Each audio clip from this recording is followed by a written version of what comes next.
Thomas Carey had walked this corner 1,000 times. He knew the dry goods store on the left, the green awning the owner rolled out every morning at 6. He knew the lamppost on the right, the one that leaned toward the street because a cart hit it 2 summers ago and nobody straightened it back. He knew the law office on the 2nd floor of the building across, where a woman named Margaret Holt signed for telegrams every morning without looking up. He knew this corner the way he knew his own name. On the morning of Monday, March 12th, 1888, he stood in the middle of it and did not know where he was. The snow was not falling. It was flying sideways, nearly parallel to the ground, driven by a wind that came from everywhere at once. It filled his eyes before he could open them. It packed into his collar and found every gap between fabric and skin. The dry goods sign was gone. The lamppost was buried to its midpoint. The law office was a gray shape in a white world. Thomas put his hand inside his coat and pressed it against his chest, feeling through the layers for the envelope he had picked up that morning at the Western Union office. Still there, already wet. He could feel the paper going soft against his fingers through the fabric. He looked north, or in the direction he believed was north. The street that should have stretched out ahead of him, straight and readable, had become a canyon of white with no visible end. He had been out here 4 hours. He had no idea how to get home. 2 days earlier, nothing about this city gave anyone reason to worry. New York, in the spring of 1888, believed in itself completely, not the way a person believes in something they have chosen to believe in, with a small private doubt that lives underneath every choice. The way a machine believes in its own operation. The gears turn. The belts move. The output comes out the other end, and the machine does not wonder whether this will continue. It continues because it has always continued. Thomas Carey was 19 years old and had been part of this machine for 2 years, long enough to know his function and short enough to still find it interesting. He was a messenger for the Western Union Telegraph Company, which meant he was the last mile of every message the wires could not finish. The telegraph could move information from New York to Chicago in under a minute. It could not climb 4 flights of stairs on Water Street and place that information in the hands of the man who needed it. That was Thomas's job. He was good at it because he was fast and because he knew the streets. Knowing the streets of Lower Manhattan meant something specific. It meant knowing that the block between Fulton and John on Broadway backed up every morning between 7 and 9 with delivery wagons. It meant knowing the service entrance on Maiden Lane was faster than the front if you needed the 3rd floor. It meant knowing, without thinking, which streets ran north and which turned into something else halfway through their own block. Thomas had learned all of this on foot. Over 2 years, in all weather. He stored it not in his head but in his legs. The way you stored the geography of your own house in your body so you could move through it in the dark. On Saturday, March 10th, 2 days before the storm, he was using all of it. 3 deliveries before 8 o'clock. First, a telegram from a cotton broker on South Street to Exchange Place. South, through the tangle of streets near the docks, where the smell of the river was strong enough to taste. Second, a package from a law firm on Chambers Street to a judge's clerk on Center Street. A loop past City Hall, where the morning papers were still coming off the presses and the smell of ink hung in the cold air. Third, a single envelope marked urgent from a shipping company on Coenties slipped to an office on Broadway. By 8:30, the city was fully awake and doing what it did, which was move. The elevated railroad on 2nd Avenue ran its morning rush, the cars packed with workers heading downtown, the whole structure rattling above the street in a way that had seemed remarkable to Thomas when he first arrived, and now seemed like weather, like something that was simply part of the atmosphere. Below the elevated line, the street was permanently shadowed, permanently a little damper than the streets with direct sunlight. The wires were everywhere. This was the thing that visitors always noticed and residents had stopped seeing. Above the streets of Lower Manhattan, running between the buildings on wooden poles and iron brackets, there were wires, telegraph wires, telephone wires, wires belonging to companies whose names Thomas did not know, all of them crossing and recrossing each other at various heights, sagging in the middle of long runs, and pulled taut where the poles were close together. On some blocks, the density of them was remarkable, even by the standards of a city that had stopped remarking on remarkable things. You could look up on Broadway and see the sky divided into small, irregular shapes by the grid of cables above you, like looking up through a net. Thomas had stopped noticing them years ago. They were part of the infrastructure of the world, the same way the ground was part of the infrastructure of the world. You did not think about the ground while you were walking on it. He bought a roll from a cart on Fulton Street for 2 cents and ate it walking, which was the only way he ever ate anything before noon. The city streamed past him in both directions, everyone moving with the particular New York quality of motion that communicated not just haste but territorial claim. A message that said, "I know exactly where I am going, and I have been here longer than you." He was back on Mulberry Street by 5. Their apartment was on the 3rd floor, 4 rooms that his mother had made into something that felt like more by the specific arrangement of furniture and curtains she had sewn herself. Catherine Carey was at the stove when he came in. His sister Brigid, 14, and occupying the full bandwidth of 14-year-old seriousness, was at the table with a book. His mother looked at him the way she always looked when he came home. The quick inventory, top to bottom, checking for damage. "You ate," she said. "Roll this morning. Something at noon. Sit down." He sat. She put a plate in front of him without asking what he wanted, because she already knew. A knock at the door brought old Petrov from downstairs. He was 60 or thereabouts.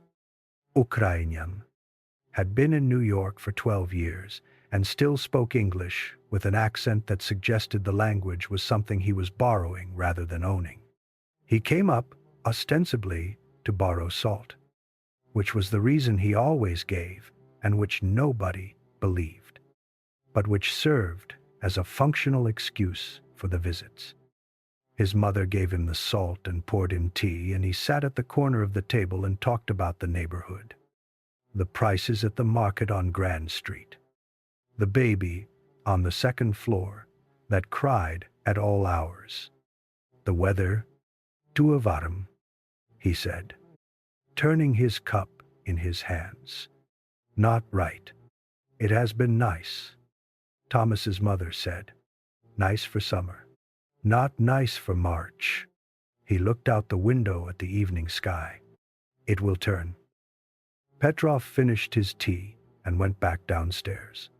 Thomas heard his footsteps on the stairs, heavy and even, and then through the floor, the sound of him moving around his apartment, kitchen to front, room and back.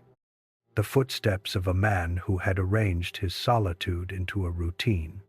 But those were not the only footsteps Thomas heard.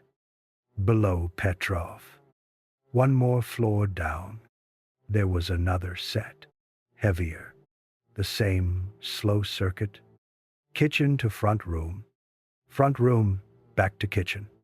A man Thomas had never spoken to, had never seen clearly in 2 years of sharing a building with him, knew only as a pattern of sound that came up through the floors every evening, as regular as the elevated train 3 blocks over, as unremarked upon. Thomas ate his dinner and helped Brigid with a problem she was working through for school, and then went to his room and lay down and looked at the ceiling. Through the floor, the footsteps from below continued their circuit for a while, and then stopped, and the building was quiet except for the sounds of the street below and the distant noise of the elevated line.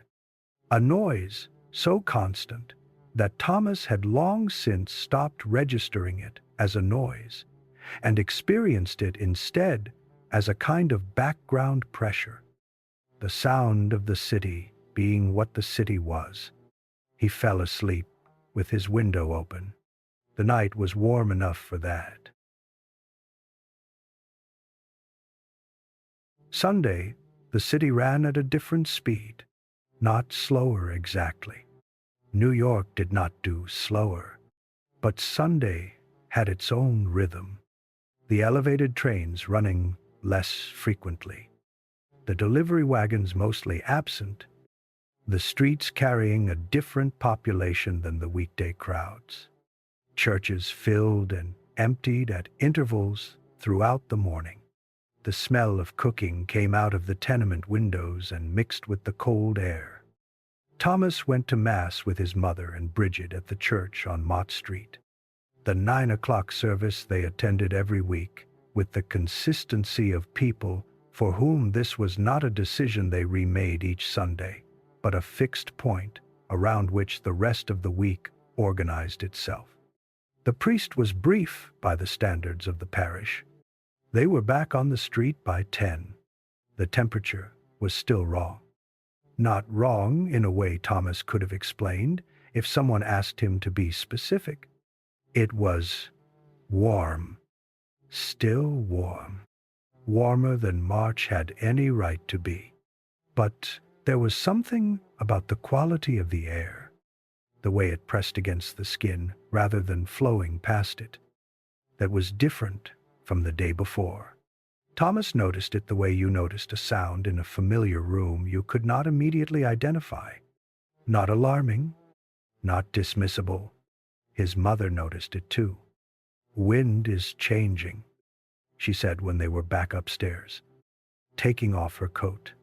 "From what to what?" Brigid asked. "From nice to something else." That was the end of that conversation. Thomas spent the morning walking, which he did on Sundays without a destination or a ledger, just moving through the streets and letting the city be something he was inside rather than something he was navigating. He went east toward the river and then north along the waterfront for a while, watching the harbor traffic, the ferry running between Manhattan and Brooklyn, the larger vessels moving slowly in the middle distance. By early afternoon, the sky had changed. The pale gray had deepened and taken on a greenish undertone at the horizon to the northeast, the kind of sky that experienced sailors read as a signal and most city people walked under without noticing. The wind had picked up and shifted, coming now from the northeast with a sharpness that did not match the warmth of the past several days. Thomas pulled his coat tighter and headed back toward Mulberry Street. He stopped at the bakery on Grand Street for bread. The end-of-day loaves the baker sold cheap rather than carry home, and was back at the apartment by 4. He sat at the table and helped Brigid with a problem she had not finished the night before. His mother put dinner on the table. The windows rattled once with a gust that came from nowhere, and then was gone. That wind, his mother said. Outside, between the buildings, a small piece of sky was fully dark. No stars. A low, solid ceiling of cloud, pressing down close to the rooftops. It is just March, Thomas said. Petrov came again at 8. This time without the pretense of the salt. He came in and sat at the table and accepted tea, and turned it in his hands and looked out the window without speaking. Thomas and his mother let him, because Petrov's silences were not the silences of someone with nothing to say, but of someone deciding how to say it. Finally he said, "The rain. You hear it?" Thomas had not noticed. He listened now. On the kitchen window, a faint hiss. Barely there. "Feel the window," Petrov said. Thomas put his hand on the glass. Cold. Not the ordinary cold of a window on a March night. A different cold. The cold of something that had dropped a long way in a short time. Temperature came down fast, Petrov said. Hour ago it was still soft out. Now, he shook his head. It is March, Thomas said. Petrov looked at him with the expression of a man who had grown up in a place where winter was a serious matter. March is when it tricks you. Warm for a week, and then he made a cutting motion with his hand, quick and flat. I have seen it. Not here, but I have seen it.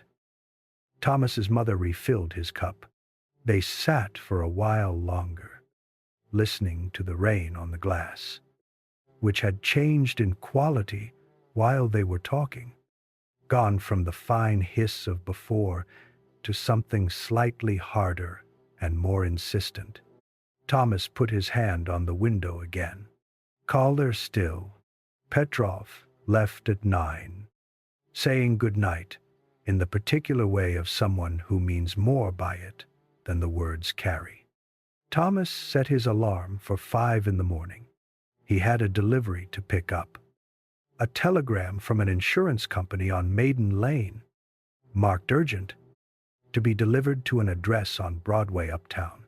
He had done dozens of these. Standard Monday morning. He checked the window one more time before bed. The rain had turned. Something in it now that had not been there an hour ago. Something hitting the glass differently. A faint ticking sound rather than the soft hiss of rain. He told himself it was probably nothing. He got into bed and pulled the blanket up and listened to the building at night. The familiar inventory of creaks and settlings, and underneath it all, through 2 floors of wood and plaster, the footsteps of the man below Petrov, making his circuit from the kitchen to the front room and back. Heavy and even and unhurried. Thomas listened until he could not tell if he was still listening or already asleep. He heard the wind before he heard the alarm. 5 in the morning? The room dark. The alarm clock showing 2 minutes before the hour. What pulled him out of sleep was not the mechanical clatter, but the sound coming through the window, the familiar sound of wind doing something he had not heard wind do in this city, not with this quality of force and continuity. As if it had been blowing at this speed for hours and intended to continue indefinitely. He lay still for a moment and listened. Then the alarm went off, and he reached over and stopped it and got up. He dressed in the dark the way he always dressed, moving from memory through steps that had become automatic over 2 years of 5 o'clock mornings. Wool trousers, 2 shirts, 1 cotton and 1 flannel, suspenders, heavy socks, Boots. In the kitchen, his mother was already at the stove. She was looking out the window above the sink when he came in. He looked, too. The street below was white. Not completely. Not yet. The cobblestones were still visible in patches, but the window ledges were covered. The top of the lamppost across the street was covered, and the snow was still coming.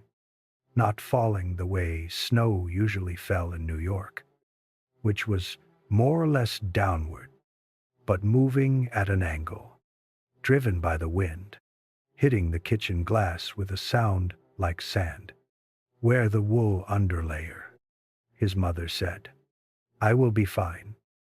She went to the cabinet and took out the wool underlayer and set it on the table in front of him and went back to the stove. The way she set it down said everything that her not saying anything else said. Thomas looked at it for a moment. He would be moving fast. He always ran warm. He had his flannel shirt. He left the underlayer on the chair. He ate quickly at the counter. Bread and reheated coffee. Outside the window, the snow continued at its angle, white and purposeful. In 1,000 other kitchens across this city, the same morning was beginning. A woman named Margaret Holt was drinking coffee in a boarding house on Bleecker Street. The New York Tribune open in front of her. No storm warning on any page. She would take the 2nd Avenue elevated to Chambers Street and walk to the law office on Broadway where she had worked for 6 years. The office opened at 8. She was always there at 8. In a house on West 22nd Street. A man named Charles Whitfield was being helped into his coat, preparing for a meeting at 9 on Maiden Lane. The contract they were going to sign was one he had been working toward for the better part of a year. He glanced at the snow through his front window. Inconvenient. He would take a cab. On Baxter Street, a dock worker was lacing his boots and not thinking about the weather at all. Because the weather was not something you thought about when you worked the docks. You went and you worked in what the sky gave you, and you came home. None of them knew what the next 48 hours were going to ask of them. Thomas did not know either. He finished his coffee and picked up his coat. He thought about the wool underlayer on the chair. He left it on the chair. "I will be back by 6, he told his mother. She was looking out the window again. She said something he almost did not hear over the wind. Quiet, and not directed at him specifically. Or not only at him. "Be careful." He went down the stairs. On the 2nd floor landing, he passed Petrov's door. 1 floor below that, another door. The man whose footsteps came through the floor every evening. Thomas did not stop at either door. He went down and pushed through the building's front entrance. The cold hit his face immediately and completely. Not the gradual cold of stepping outside on a winter morning, but an instant total cold. Every exposed surface responding at once. He pulled his collar up and tucked his chin and took his first step into the street. The snow was ankle deep already at the base of the stoop. Past it, the street was uneven. Wind sculpted into small drifts against the building fronts and swept clear in odd patches in the middle. The sound of it against his coat was a continuous hiss. The wind in the gap between the buildings was something else entirely. Higher and more sustained. The sound of a lot of air, moving fast through a narrow place and not stopping. He stood on the stoop for one moment. He was 19 years old. He knew these streets. He had 6 blocks to the Western Union office. He had done this every Monday for 2 years. He stepped off the stoop and started walking. The calculation was automatic. The fastest route. the least congested streets, the shortcuts he had learned, the city as he knew it, organized in his legs and ready. He did not yet know that the city he knew had stopped existing sometime in the night. He would know it soon. Thomas made it half a block before he stopped. His body presented him with information he needed a moment to process. He stood in the middle of Mulberry Street, one hand up against the wind, and took stock. His face had gone numb in the first 30 seconds. An immediate total numb, as if someone had pressed something frozen against every inch of exposed skin at once. His eyes could not open fully. The wind pushed snow directly into them, fine and hard and moving fast enough to feel like small cuts. And he learned within the first minute that looking into the wind was not something he could do for more than a second at a time. His ears had filled with sound, a particular frequency of wind, loud enough to erase most other sound underneath it. He could not hear the elevated train 2 blocks over. He could not hear horses. He could not hear anything that was not the wind. He turned his back to it for a moment and breathed. With his back to it, he could open his eyes and look at the block ahead, or what he could see of it. The snow was moving horizontally, with variations that came from the buildings channeling the wind in different directions, so that what hit him from one angle at the base of a building came at him from a different angle 10 feet further on. The effect was disorienting in a way he had not anticipated. Not just uncomfortable, but spatially confusing. The normal visual information he used to navigate, replaced by white movement that gave him no fixed points. He had 6 blocks to the Western Union office. He turned back into the wind and started walking. The first lesson came in the first block, and it was about his feet. He knew how to read a New York street by feel. The texture of cobblestones through the soles of his boots, the slight rise before a curb, the give of the wooden planks that covered the sewer access on certain blocks. All of this was gone. The snow covered everything to a uniform depth, and then the drifts covered that. And what lay under any given step was unknowable until the step was taken. He sank 8 inches into a drift where he expected street. He stepped over what he took to be a piece of wood and felt it give differently. A cellar door buried under 3 inches of snow. He slowed his pace because the pace he had intended was not possible here. The cold was doing something to his hands he did not like. He had good gloves, leather over wool, bought last winter. They were not enough. Inside the gloves, his fingers had gone from cold to a different sensation. Not pain exactly, but a stiffness that preceded pain, as if the joints were being replaced one by one with something that did not bend as well. He curled his fingers inside the gloves and pressed his fists against his thighs as he walked, trying to use the warmth of his legs. He thought about the wool underlayer on the chair in the kitchen.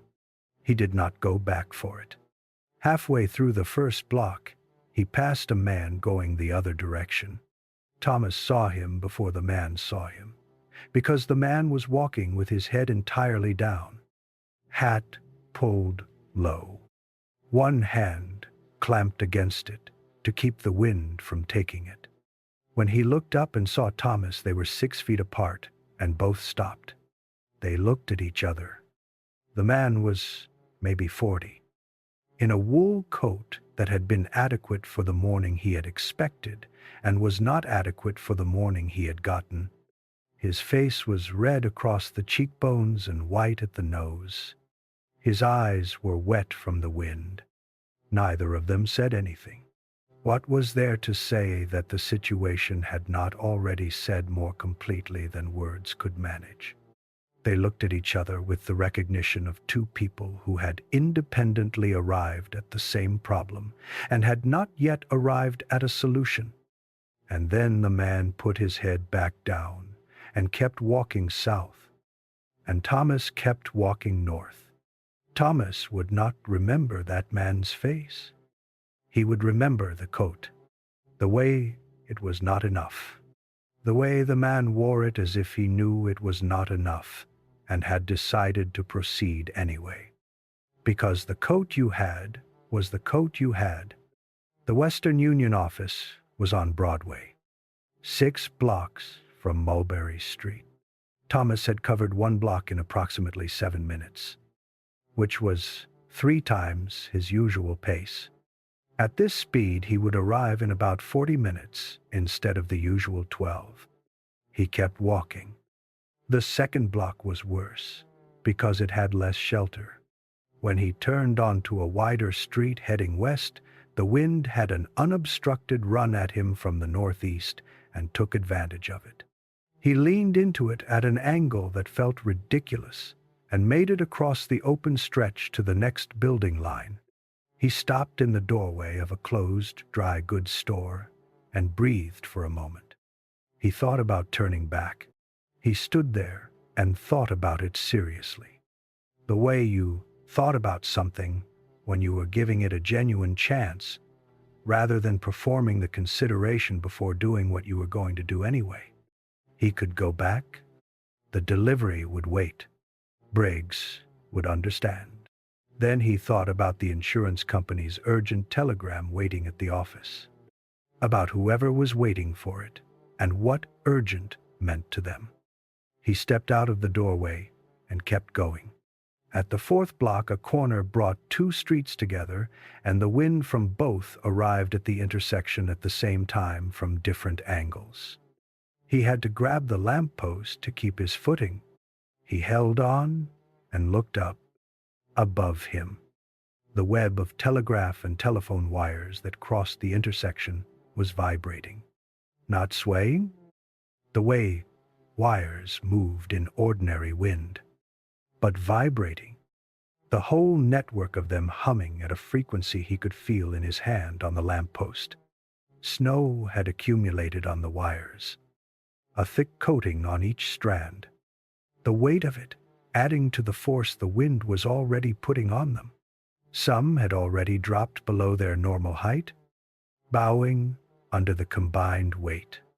He watched them for a moment. Then he let go of the lamppost and kept walking. He reached the Western Union office at 6:53. The clock on the wall inside said 6:53, and he stood under it after he pushed through the door, looking at it, doing the arithmetic of how long 6 blocks had taken him. The office was warm and smelled of coal and the dry smell of telegraph paper. He stood inside the door and felt the warmth begin to work on his face and hands, which hurt more as they warmed than they had in the cold. A bad sign, he recognized, without knowing exactly what it meant, except that cold that hurts on the way out has been deeper than cold that does not. Mr. Briggs was behind the main counter. He was 52 years old and had worked for Western Union for 21 years and had the quality that long experience with a system gives a person, a kind of stillness at the center of any amount of activity. He looked at Thomas carefully and without obvious expression. "You made it," he said. 6 blocks, Thomas said. "Took me 40 minutes?" Briggs nodded, as if this confirmed something. He turned and took an envelope from the rack behind him. "Urgent" in capital letters, handwritten below the company's name in blue. "Insurance company on Maiden Lane," Briggs said. "Address is on the front. Broadway and 23rd. Thomas took the envelope and put it in the inside pocket of his coat. against his chest, where the warmth of his body would keep it dry. He buttoned the pocket. "Roads are bad," Thomas said. "They are," Briggs said. "Elevated running." Briggs was quiet for a moment. "Last I heard. Check at the station." Thomas nodded and turned toward the door. "Carey," Briggs said. Thomas looked back. Briggs had both hands flat on the counter. "If it gets worse out there, if you cannot move, you find somewhere to wait. The telegram will keep." Thomas looked at him. In 2 years, he had never heard Briggs say anything like that. Briggs believed in delivery. Briggs believed in the system. "Yes, sir," Thomas said. He went back out into the store. He was a block from the elevated station when he heard the first one go. Not a crack. The way wood breaks. Something lower and more sustained. A sound that built over 2 or 3 seconds and then ended not sharply but in a kind of diminishing, like a musical note played on a string that has been cut, the vibration continuing after the source stops. He turned toward the sound and saw, at the far end of the block, a telegraph pole leaning. It had already cleared 30 degrees from vertical and was still moving. Slowly, with the gravity-committed motion of something heavy that has passed the point of return. He stopped and watched it fall. It did not fall fast. That was the thing he would remember later. How slow it was. How much time there seemed to be between understanding what was happening and the thing actually happening. The pole came down at an angle across the street, pulling with it the wires it had been carrying. And the wires came down too, not in a single motion, but in a sequence, each one reaching its tension limit at a slightly different moment, snapping back toward their opposite anchor points, or simply dropping, heavy with ice, into the street below. They did not spark. He had expected sparks. What he got instead was silence, or near silence. Just the wind and the sound of the wires settling into the snow. A soft and almost delicate sound that was wrong for what had just happened. He went around and kept moving. At the elevated station on 2nd Avenue, he paid his fare and climbed the stairs to the platform. The stairs were coated with ice under snow, and he went up carefully, one hand on the railing. At the top, the platform was exposed to the full force of the wind. Nothing between him and the northeast, except the low windbreak of the platform walls, which were managing maybe a third of the job they were being asked to do. Perhaps 20 people on the platform, standing the way people stood when they were waiting for something and had begun to doubt that the thing was coming. In the posture of sustained uncertainty, not sitting, because sitting acknowledged that the wait was going to be long, but not moving either, because there was nowhere to move to. Thomas asked the man nearest to him when the last train had come through. 20 minutes ago, the man said. Maybe 25. And since then, nothing. Thomas looked down the track to the north. He could see perhaps 200 feet before the snow closed the visibility off completely. No light. No sound of a train under the wind. He waited. The wind on the elevated platform was different from street level. Worse, in the way that altitude made wind worse. Nothing to break it. Nothing to confuse it. Thomas stood with his back to the northeast and felt the wind push steadily against his shoulders, like a hand that was not going to remove itself. After 12 minutes, a train came. He heard it before he saw it. The sound of the wheels on the rails coming through the wind from the south.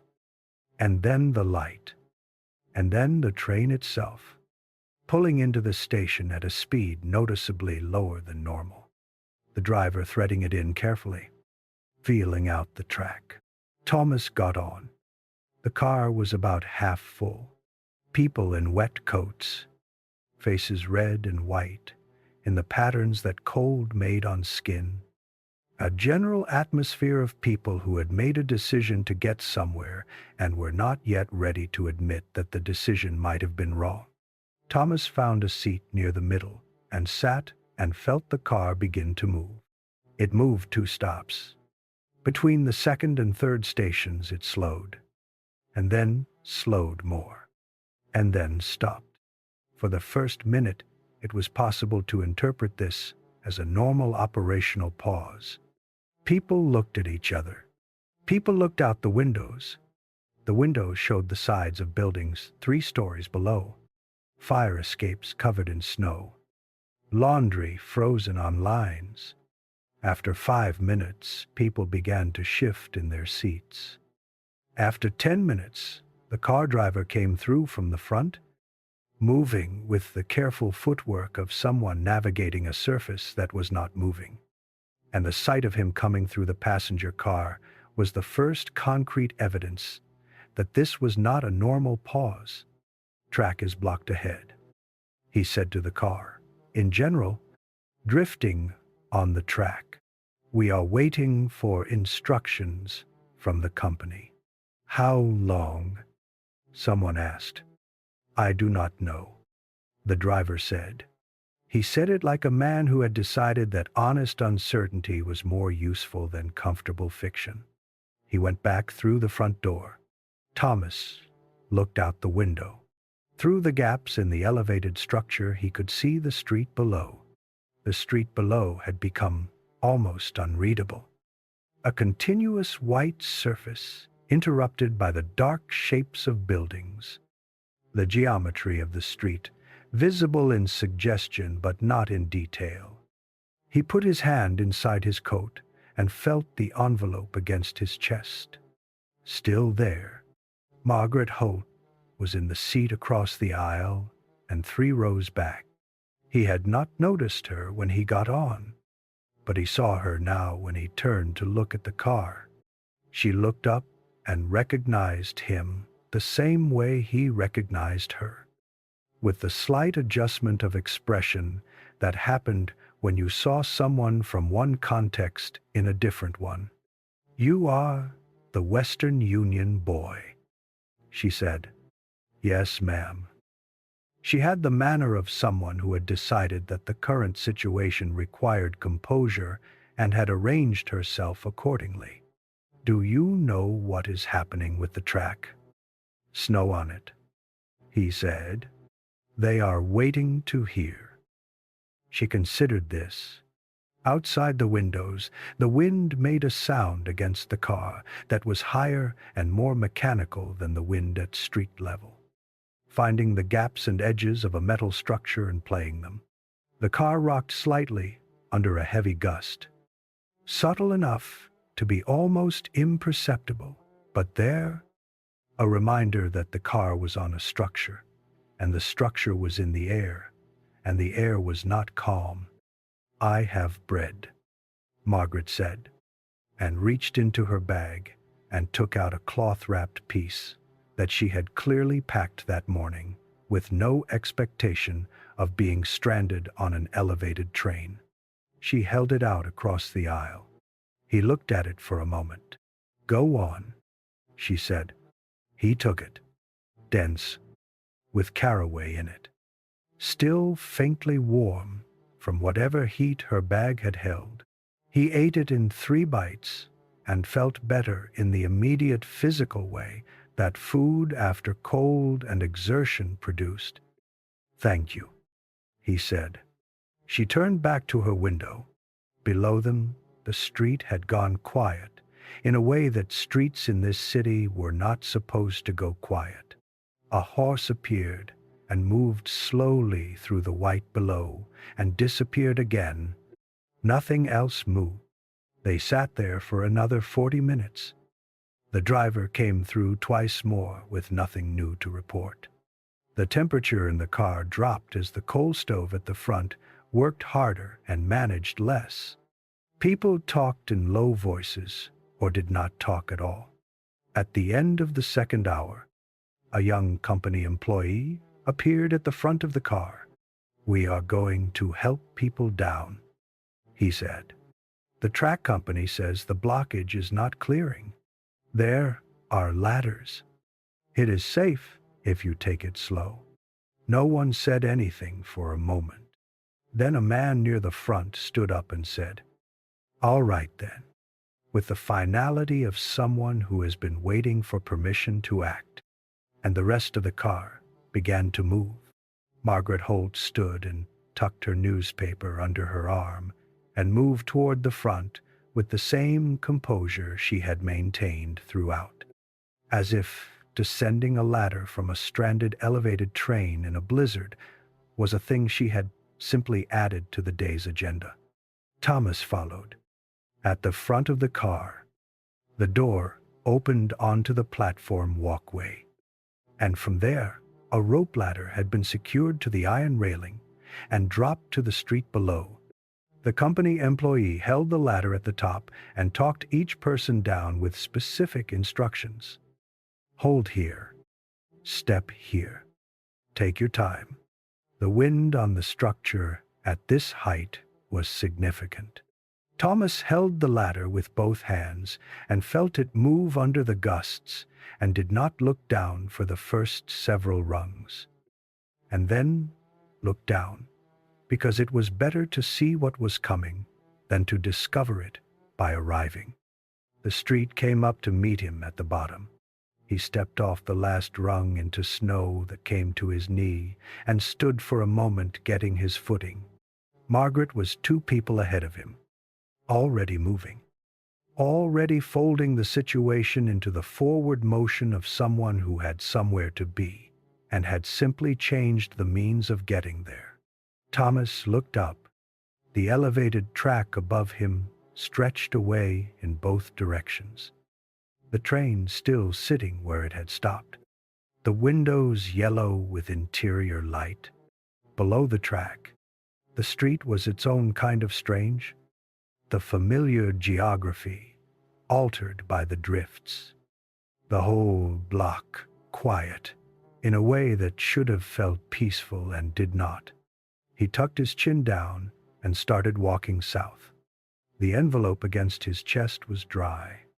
He pressed his arm against it as he walked, feeling the shape of it, and thought about the address written on the front: Broadway and 23rd Street. He was 12 blocks south of 23rd, and the storm was doing what it was doing, and the streets were what they were. Broadway and 23rd Street might as well have been a different city.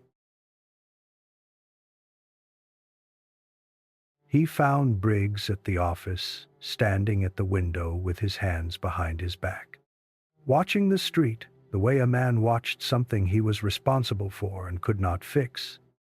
The office was warm and full of people who had come in out of the storm and not gone back out. 3 messengers sat on the bench along the wall, coats still on, snow on their shoulders, not yet fully melted. The woman who worked the front counter was at her station but not doing the work of her station, because the instruments behind her were producing sounds that were not the sounds of a functioning telegraph network. Intermittent clicks and long silences, and once, while Thomas was standing there, a sustained tone that went on for 20 seconds and then stopped completely and did not resume. Briggs turned from the window when Thomas came in. 2nd Avenue line stopped. Thomas said, "I know." He said it the way you said something you had already filed and moved past. 3rd Avenue stopped 20 minutes ago. The company is saying, hold all outgoing until further notice. Thomas looked at the instruments. Lines are going down. Lines are going down, Briggs said. Thomas understood then what he had not fully understood out on the street. where each fallen pole had seemed like an individual event, a single piece of bad luck in a bad morning. Standing in the office and watching the instruments go quiet one by one, he understood that what was happening was not individual events. It was a system failing. The wires that connected Western Union's New York office to offices in Brooklyn, in Philadelphia, in Boston, in every direction that mattered, were strung on poles that were strung with ice and under stress from wind and coming down, not randomly, but progressively, the way a line of dominoes fell, each one's failure putting additional load on the next. The telegraph network of New York City was going silent. Not quickly, not all at once. That would have been easier to understand. A clean break you could point to and say, "Here, this is the moment." Instead, it was going quiet the way light went at the end of the day. Gradually, and then faster than you expected. The darkness arriving before you felt ready for it. "What do you need me to do?" Thomas asked. Briggs looked at him, then at the messengers on the bench, then at the instruments. "Go to the Maiden Lane office. Tell them we are holding outgoing. Find out what they have coming in." He paused. "If you can get there, I can get there," Thomas said. Maiden Lane was 4 blocks south and 1 block east. He had done it in 6 minutes on a normal day. He went back out. The street had changed in the 40 minutes since he had last been on it. The snow depth that had been at his ankle when he left the apartment was now past his knee in the drifts against the building fronts. The visibility that had been bad an hour ago was worse now. Not in a linear way, but in a step-change way, as if the storm had been building to something and had now arrived at it. He walked with his head down, keeping close to the building line on his right, using the buildings as a guide, the way a person in a dark room used the wall. At the corner of Fulton Street he stopped. Across the intersection, a block to the east, a second pole was coming down. He watched it the way he had watched the first one, with the same strange sense of extended time, the pole moving with the slow inevitability of a very large thing committing to a direction. This one was larger, a main trunk pole that served as an anchor point for wires running in 3 directions. And when it went, it took all 3 directions with it. The wires pulled taut as the pole fell and then, in sequence, released from their far anchors and came down, a cascade, falling in the space of 5 seconds, some of them dropping straight to the street, and some of them swinging wide before coming to rest across the sidewalk and building fronts. A man on the far side of the intersection had stopped to watch too. When the wires came down, he took a step back and then stood still, looking at the tangle in the street between him and where he needed to go. Thomas waited for the last wire to settle. Then he went around. The Maiden Lane office was smaller than the Broadway office. 3 rooms and a counter and 5 instruments along the back wall. When Thomas came in, the operator named Garrett was writing on a piece of paper with the focused speed of someone trying to capture something before it disappeared. "Briggs sent me," Thomas said, "holding all outgoing. He wants to know what you have coming in." Garrett held up one finger without looking up and kept writing. Thomas waited. After 30 seconds, Garrett put the pen down. "Had 8 inbound this morning from the Philadelphia trunk," he said. "Trunk went down at 8:40. Since then," he turned and looked at the instruments. 2 partials from the local Brooklyn line. Nothing else. Thomas looked at the instruments too. They were silent. Not the working silence of instruments between transmissions. The silence of a room where the electricity had stopped. "The Brooklyn line," Thomas said. "Intermittent," Garrett said. "There and then not. My guess is the poles on the approach to the bridge are going one at a time." He paused. "When the last one on that approach goes, that is the end of Brooklyn." Thomas stood at the counter and thought about what that meant.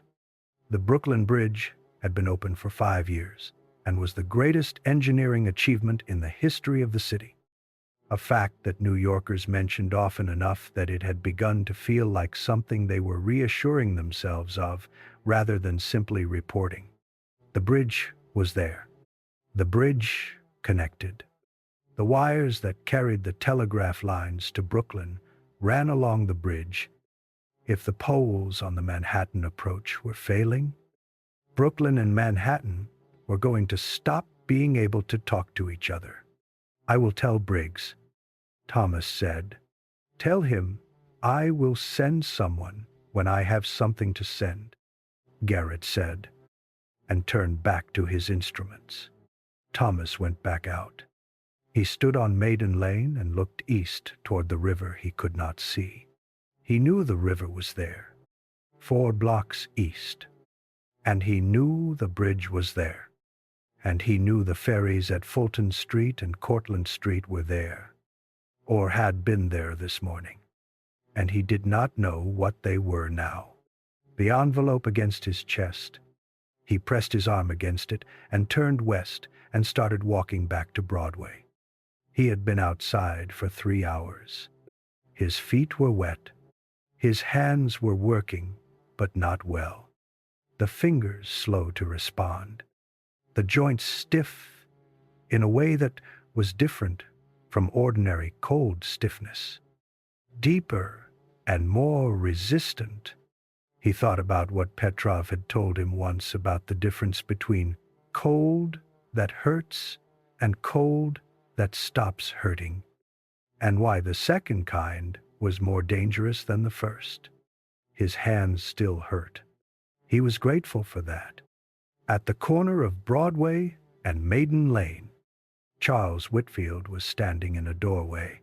Thomas recognized him from half a block away, not from his face, but from his posture. The posture of a man accustomed to being outside by his own choice and experiencing for possibly the first time what it felt like to be outside by his circumstances. Whitfield was one of Thomas's regular recipients. A weekly envelope from a financial firm on Exchange Place, delivered every Wednesday morning. He was the kind of man who signed for his own correspondence, and looked at Thomas when he signed rather than through him. "Carey," Whitfield said. "Mr. Whitfield?" Whitfield had a piece of paper in his hand, folded once, held against his coat to keep it from blowing. "I need this to get to my house. West 21st. My wife needs to know I am not coming home today." Thomas looked at the paper, then looked at the street north. 21st Street was approximately 15 blocks away, in conditions that were getting worse with each hour. "I can try," Thomas said. "I cannot promise 21st. Whitfield looked at him steadily. He was a man who dealt in probabilities. "What can you promise?" Thomas thought about it honestly. "I can get to the Broadway office and find out if anyone is running north. If they are, I give it to them. If they are not, I hold it until someone can go." Whitfield looked at the paper in his hand. The expression of a man performing a calculation that was coming out differently than his calculations usually came out. He held the paper out. Thomas took it and put it in his inside pocket alongside the insurance company envelope. Two pieces of paper against his chest now, both needing to go north, both waiting on a city that was not moving north. Whitfield reached into his coat and produced a coin. Double the usual Wednesday tip. Thomas took it because it was offered. "Be careful," Whitfield said. "Yes, sir."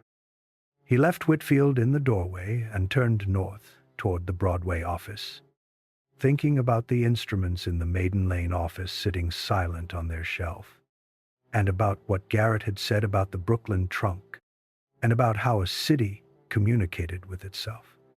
The 10,000 daily messages that moved through those wires, and what happened to a city when that web came down. He already knew part of the answer. He was walking through the rest of it. He heard it before he saw it, or rather he heard the absence of it, which was its own kind of sound. Wall Street, at 9 in the morning on a Monday, was one of the fixed sonic facts of lower Manhattan. The compound sound of hundreds of people and dozens of carriages, and the particular vocal register of men conducting urgent financial business in the open air, something you felt as much as heard when you were within a block of it. Walking south on Broadway toward the Exchange District at 9:20. Thomas heard none of it. He heard wind. He heard the creak of a sign above a closed shop. He heard the elevated structure 2 blocks east making a sound that structures made when the forces acting on them exceeded their ordinary operational parameters.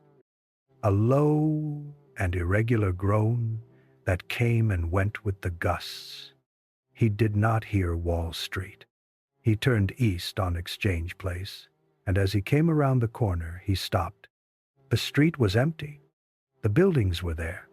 The facades, the columns, the brass nameplates on the doors, all of it present and precise and unchanged.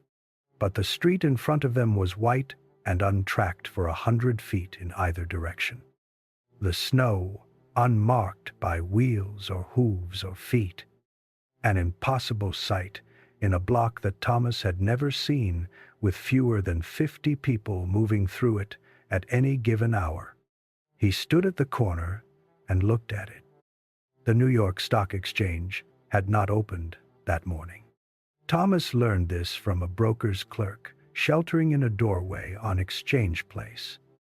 Young and well-dressed in the way of people whose clothing signaled that they worked adjacent to money. Currently wearing the expression of someone who had received information that fit none of his existing categories. "Exchange is closed," the clerk told him. "Since this morning. Since nobody could get here."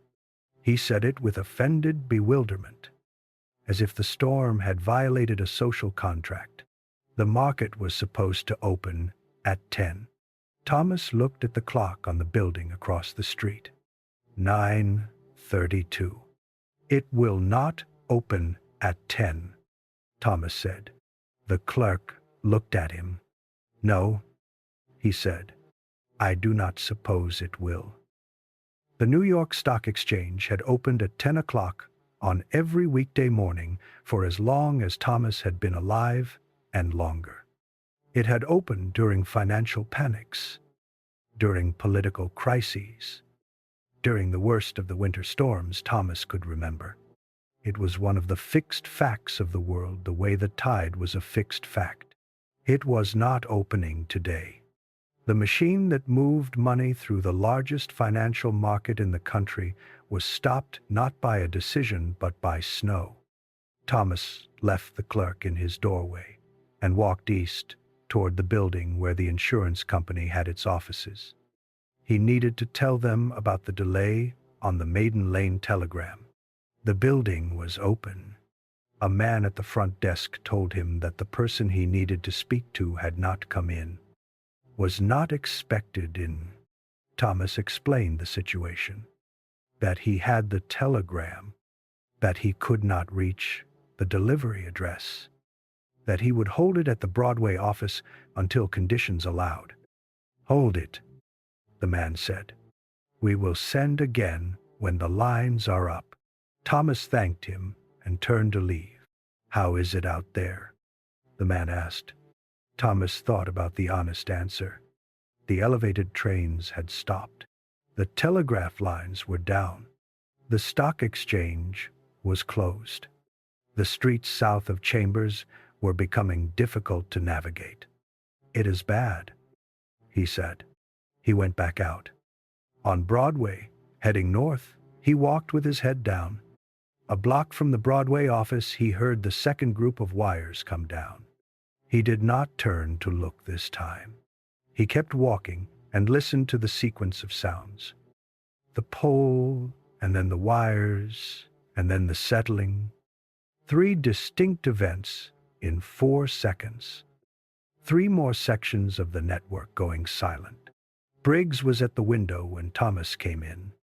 "Maiden Lane says the Brooklyn trunk has been intermittent since 8:40, Thomas said.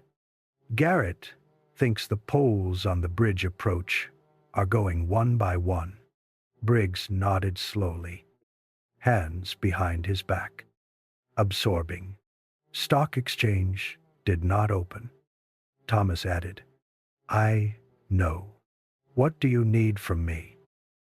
Briggs was quiet for a moment. Outside the window, the snow continued its sideways travel. The storm, not building toward something, but simply continuing what it had already committed to. A horse and cart moved slowly through Thomas's view and disappeared. Nothing else moved. "I need you to go to the Exchange building on Broad Street," Briggs said. "Man named Alderman in the Southwest office. He has a packet for us that should have been picked up this morning. If he is there, bring it back. If not, come back without it." Thomas looked at the silent instruments. "That is 4 blocks. I know what it is," Briggs said, not sharp, just stating, "You do not have to go. I will go," Thomas said. He went back out for the 4th time that morning. On the block before Broad Street, he saw something he stopped to look at, something he had not seen before in the city and did not expect to see. A horse was standing in the middle of the street, not pulling anything, not attached to anything, standing alone in the snow, head down, eyes closed against the wind, its back coated in a thick crust of snow and ice that had built up over what must have been hours, giving the animal the look of a statue of itself rather than the animal itself. It was standing in the way of something that was not sure it was still moving but had not yet committed to stopping. Thomas looked at it for a long moment. It lifted its head briefly when he came close and looked at him with one snow-crusted eye, and then put its head back down. Thomas went around it and kept walking. He would think about that horse later, lying on the floor of the room where he slept that night, and he would not be able to say why it stayed with him. Why, out of everything that day, that image came back most readily. Perhaps because the horse had not chosen to be there. Perhaps because the horse was doing the thing that everything in the city was doing that day, enduring without any capacity to change the situation, standing in the middle of it and waiting, with no more choice in the matter than the buildings or the wires or the cobblestones under the snow. Alderman was not in the Southwest office of the Exchange building. No one was in the building that Thomas could find. 3 floors of empty corridors and closed doors, and the sound of the wind against the tall windows, finding every small gap and using it. Thomas stood in the corridor for a moment, and then went back down and back out. On Broad Street, directly in front of the exchange. He stopped. The facade was there. The columns and the pediment and the carved stonework, unchanged and solid. But in front of it, where, on an ordinary Monday morning, there would have been the dense, moving crowd of the financial district, there was nothing. Snow, vent, the tracks of Thomas's own boots going south and now coming back north, already beginning to fill in at the edges. He stood on Broad Street in front of the closed New York Stock Exchange on the morning of Monday, March 12th, 1888, and heard the wind and nothing else. The most powerful financial institution in the country was behind him, closed because the people who ran it were somewhere between their houses and this building, and could not cover the distance.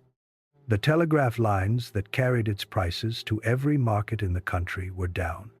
The elevated trains that brought the clerks and the traders from their homes were stopped on their tracks above empty streets. He turned north and started walking back. The wind was at his back this time, and he let it push him, using what was available, the way you had to, in conditions where what was available was not much and you needed all of it. He had been on this block before. He was certain of this, the way he was certain of things learned through repetition rather than through a single memorable experience. The kind of certainty that lived in the body rather than the mind. His feet knew this block. His eyes knew the hardware supplier on the left with the double door and the iron boot scrapers on either side of the steps. His hands knew the lamppost at the midpoint because he had grabbed it once when a cart cut too close. He stood in the middle of the block, and none of it was visible. The hardware store was a shape.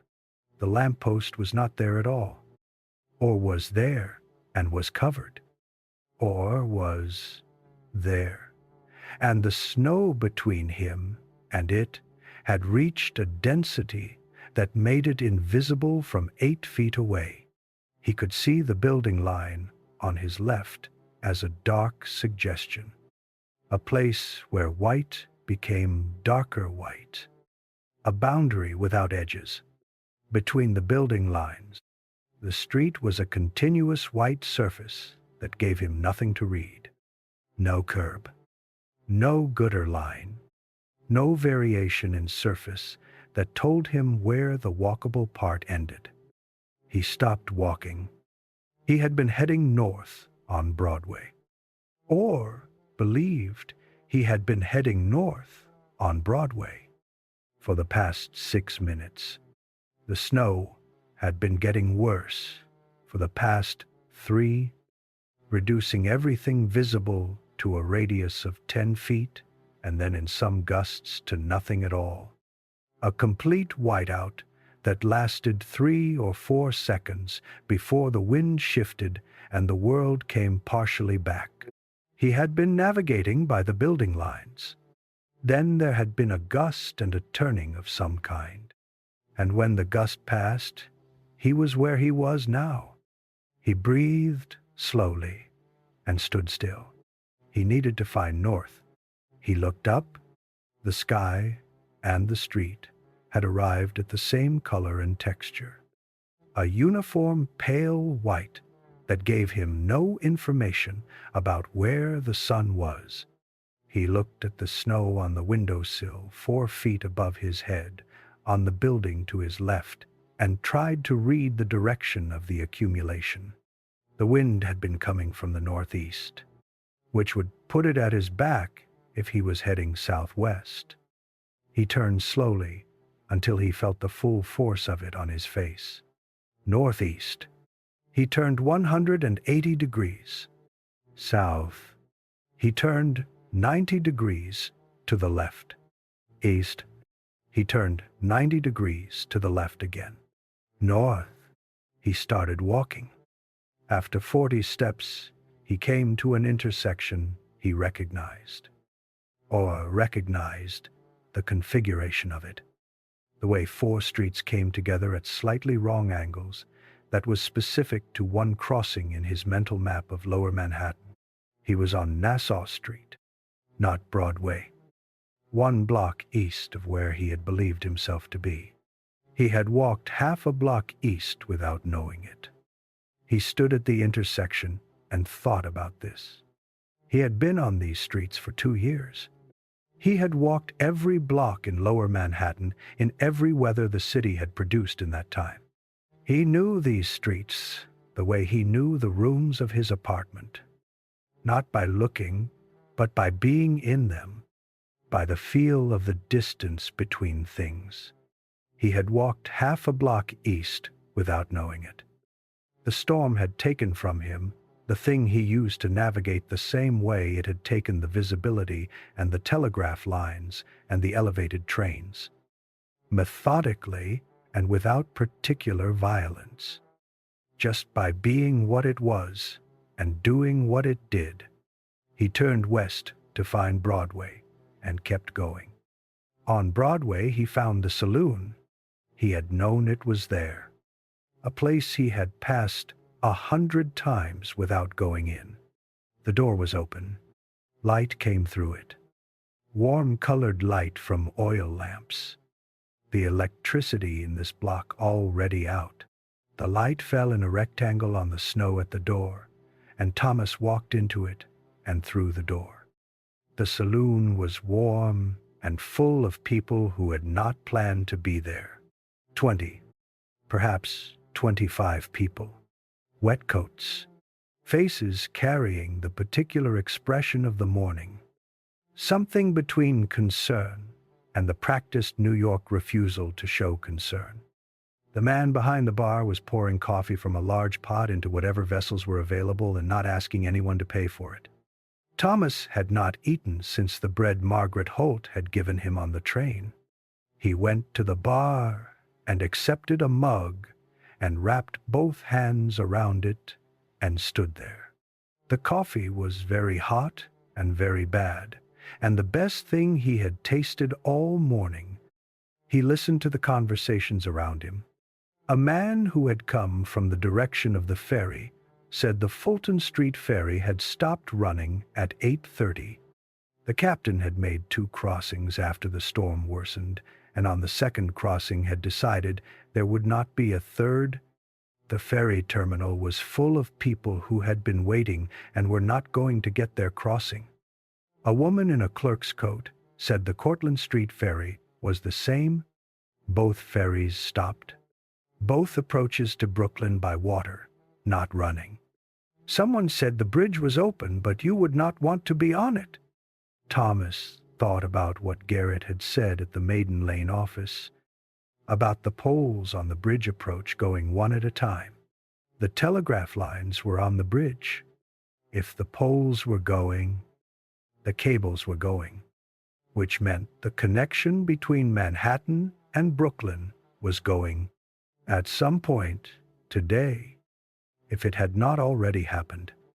The borough directly across the river was going to be as unreachable as if it were across the ocean.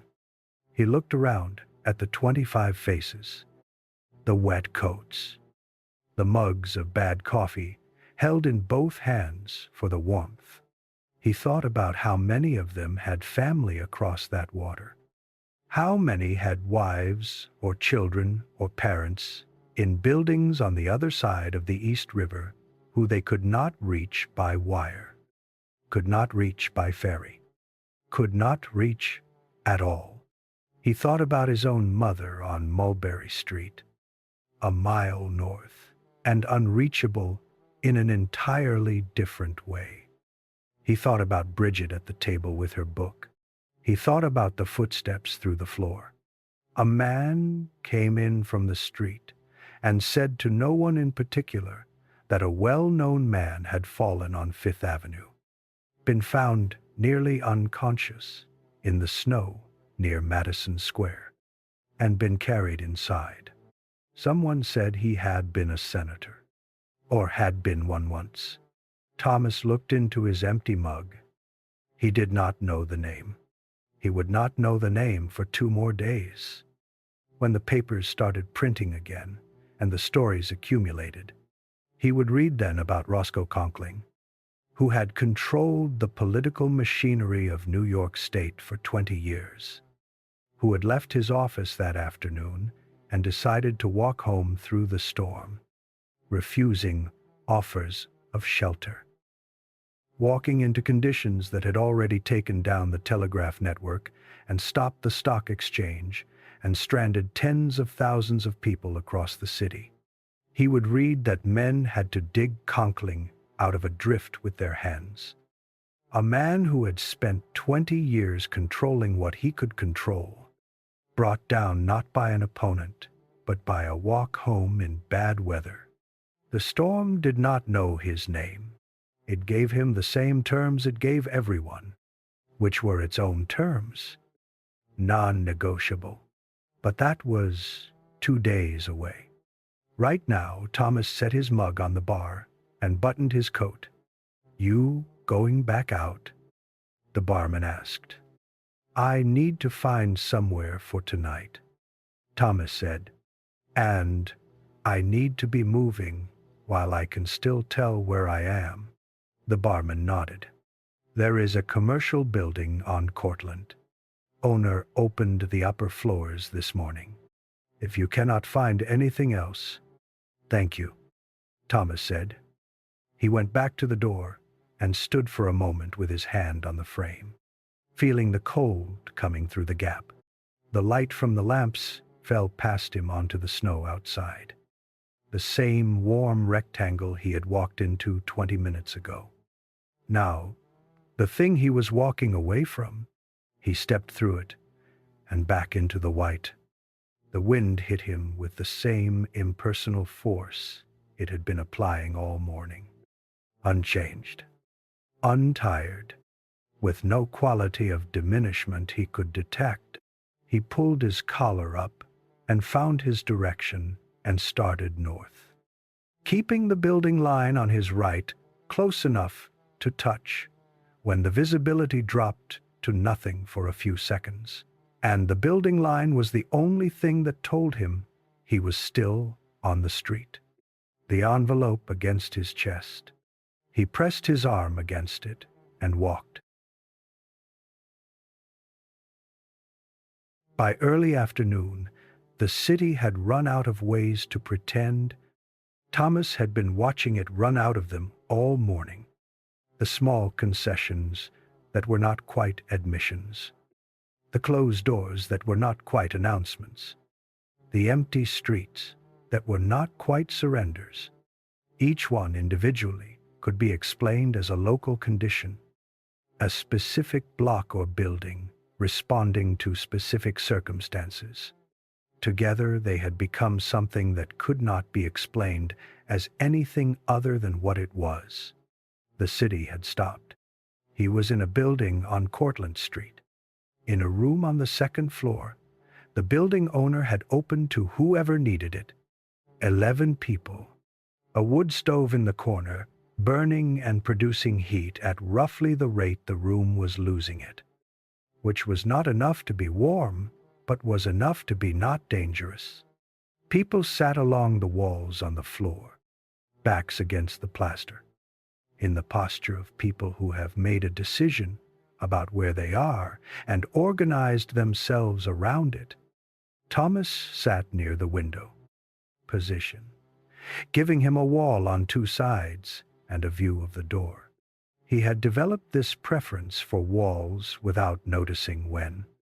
He had the 2 pieces of paper in his hands, the insurance company telegram and the Whitfield note, both of them spread across his knees. The insurance telegram was damaged, the corners of the envelope gone soft and translucent. The paper inside, visible as a faint impression through the wet material. The Whitfield note was better, having spent less time in his pocket. The fold still clean. He had not opened either of them.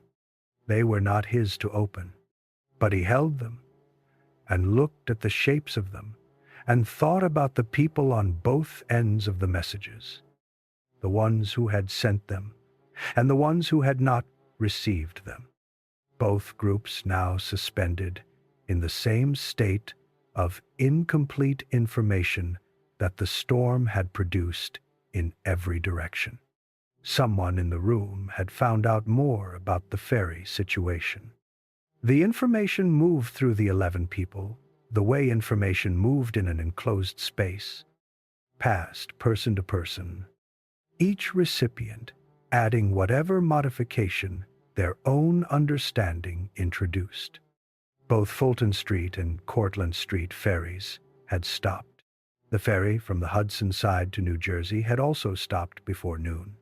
Brooklyn Bridge was open, but the wind on the span was strong enough that walking it required both hands on the railings and a willingness to be briefly horizontal in the stronger gusts. Manhattan was an island. This was not news in the literal sense, because Manhattan had always been an island. But the practical experience of Manhattan in 1888 was not the experience of an island. It was the experience of a place so thoroughly connected to what surrounded it by bridges and ferries and tunnels of wire and rails above the water that its island nature was purely theoretical, a geographical footnote, not relevant to the daily operations of a city that moved in and out of itself, continuously and without friction. The friction had arrived. The man sitting against the wall to Thomas's left was named Harker, which Thomas had learned because Harker was the kind of man who told you his name within 5 minutes of meeting you. A salesman's reflex maintained even in a second-floor room in a blizzard with nowhere to sell anything. He had come in from Brooklyn that morning on the 7:15 ferry and had been in Lower Manhattan when the ferry stopped and had spent the past 2 hours trying to find a way back across the river to his wife and 2 daughters. There was no way. Harker was not a man who accepted this easily. He had the quality of a person to whom resourcefulness was a personal identity. He had spent the morning looking and moving and talking and had arrived around noon at the conclusion that the right people did not have a solution, because the solution would require the East River to be something other than what it was today, and there was no talking the East River into anything. He sat with his hands on his knees and looked at the floor with the expression of a man learning something about himself. He would have preferred not to know just yet. Thomas watched him without appearing to. He thought about his own mother at the window this morning, watching the snow. He thought about Brigid at the table with her book. He thought about Petrov, who had left for the docks before Thomas left for the Western Union office, which meant Petrov had been out in the storm since before Thomas and had further to go. He thought about the footsteps through the floor. The man in the apartment below Petrov, whose name he did not know, and whose circuit from kitchen to front room and back he had fallen asleep listening to for 2 years. He could not reach any of them, not by telegram, the lines being down, not by foot, the distance being what it was. He could know approximately where they were, and be unable to cover the ground between where he was and where they were, which was a different kind of not knowing. Worse, in some ways, than simple ignorance, because it came with a precise awareness of what he was missing and why he could not fix it. He folded the 2 pieces of paper and put them back in his inside pocket. Charles Whitfield appeared in the doorway at 2 in the afternoon. Thomas heard him first. The voice in the corridor outside. The particular carrying quality of a man used to being heard in large rooms.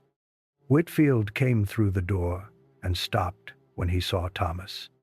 "Gary," he said. "Mr. Whitfield." Whitfield looked around the room. at the 11 people against the walls, at the inadequate stove, at the snow on the windows thick enough now to reduce the afternoon light to a gray minimum. He had the expression of a man for whom rooms like this were not part of his standard operational experience, and who was doing the work of incorporating the experience in real time. He sat down on the floor, against the wall, opposite Thomas. His clerk remained standing near the door. "The note," Whitfield said. "For my wife?" "I have it," Thomas said. He put his hand inside his coat and felt both papers. "Can you still get it north?"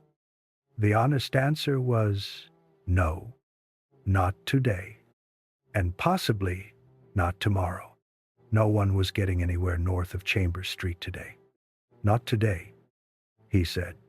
Whitfield received this without visible reaction, which was itself a kind of reaction, the studied stillness of a man controlling something. He looked at his hands. "She will know I am all right," he said. "She is a practical woman. She will know that if I could send word, I would have." "Yes, sir," Thomas said. "She will worry anyway," Whitfield said. He set it to the floor in front of him. Not to Thomas, and not to the room. The kind of thing a person said when they were not trying to communicate it, but it came out anyway. Thomas looked at the window and let it go where it needed to go. The afternoon moved. This was the specific quality of the waiting, that the afternoon moved. Time passing. In the ordinary way it passed while everything else had stopped. The light did not shift the way afternoon light usually shifted. The sounds did not change the way street sounds usually changed from midday to evening. The storm was not a variable. It was a condition. At some point, Harker began to talk about his daughters. Not because anyone had asked him to, but because silence in a room full of strangers had reached a density that needed something to break it. The daughters were 8 and 5. The 8-year-old had a piano lesson on Tuesday she had been preparing for all week. The 5-year-old was, in Harker's words, a force of nature. He talked about them with the specific, detailed knowledge of a father who paid attention and wanted it known that he paid attention. And the room listened with the attention of people who had nothing else to do and for whom someone else's ordinary life was, in the current circumstances, unexpectedly comforting. Thomas listened too. He thought about Brigid at the table with her book, the way she held it when she was really reading, both hands on it, leaning slightly forward, her face doing the thing it did when she was somewhere else entirely. Unreachable, in the specific, pleasant way of a person who has gone far enough into a story that they were not quite in the room with you anymore. He wondered if she was reading right now. He thought she probably was. The light in the room went from gray to dark gray to something essentially dark. The transition happening faster than it should have, because the snow on the windows blocked even the ambient light of a storm-covered sky. Someone had lit a candle found somewhere, and the room gathered around its radius. 11 people in the small certainty of candlelight, while the wind outside continued its work on the building and the century, and the absolute conviction of a modern city that it was not possible to be stopped. Thomas leaned his head back against the wall. He thought about the 2 pieces of paper in his inside pocket. One of them had already failed in its purpose, the paper going soft. The contents inside almost certainly damaged beyond use. Whatever the insurance company had needed to say to the address on Broadway and 23rd Street had been said to the inside of Thomas's pocket instead. The other one, The Whitfield note was intact. Whitfield was across the room, asleep against the wall, with his chin on his chest. The note was intact, and the man it was written by was in the same room as the messenger who was carrying it. Both of them going nowhere. Both of them waiting for the same morning. Thomas closed his eyes. Through the walls, the wind, through the floor below, the sounds of other people in other rooms, other people's waiting. He listened to it the way he listened to the building on Mulberry Street at night, the way the sounds of a building at night told you it was inhabited, that other people were in it, that you were not the only one awake in the dark. He thought about the footsteps below Petrov's apartment. Kitchen to front room to kitchen. He had heard that circuit his whole life in that building and was hearing it now, in the dark. The way a sound stayed with you after its source was gone. He did not know if the man was home tonight. He did not know if the man had gone out this morning the way Thomas had gone out. He did not know if the man had anyone waiting for him. He did not know his name. 2 years in the same building. He did not know his name. He sat with that for a moment. Then he let it go, because there was nothing he could do with it tonight, and he needed to sleep while sleeping was possible. He slept.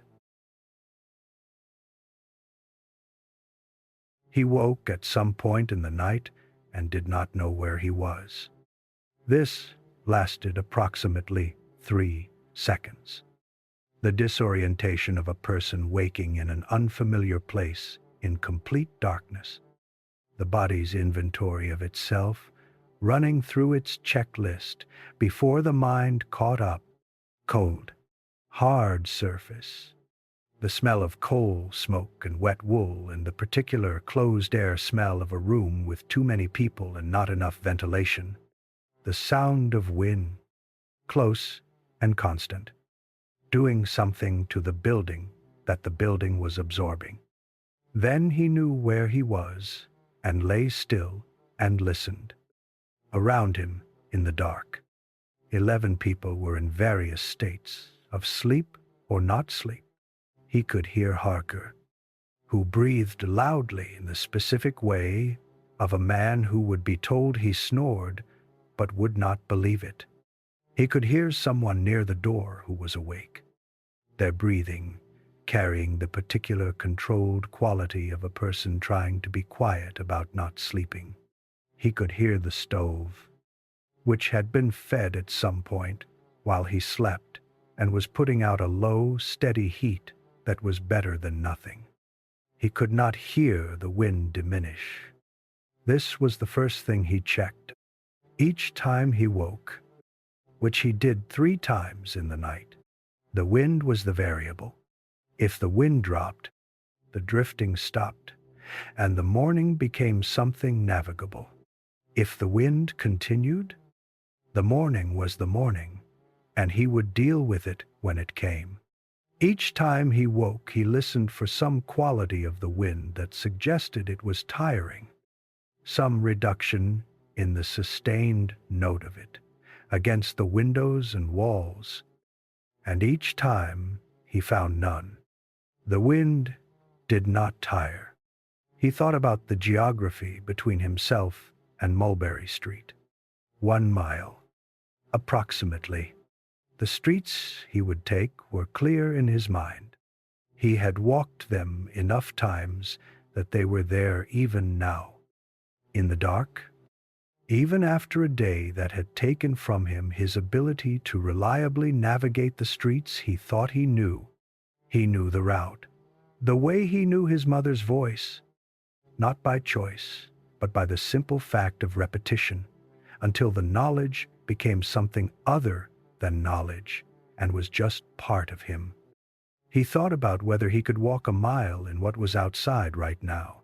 He thought about what the streets had been like at 4 in the afternoon, when the last person had come into the building and described them. Drifts at waist height in the cross streets, knee height on the main avenues, visibility At times, 0. Temperature somewhere below 10 degrees and dropping. He thought not tonight. Then he stopped thinking about it and went back to sleep. Margaret Holt was not in the room. He realized this when the candle was relit in the early morning, 7 o'clock, or near it, and he looked around at the 11 faces in the wavering light and did not find hers. She had been here. He was certain of it. She had been against the far wall with her newspaper still in her hand. Folded small?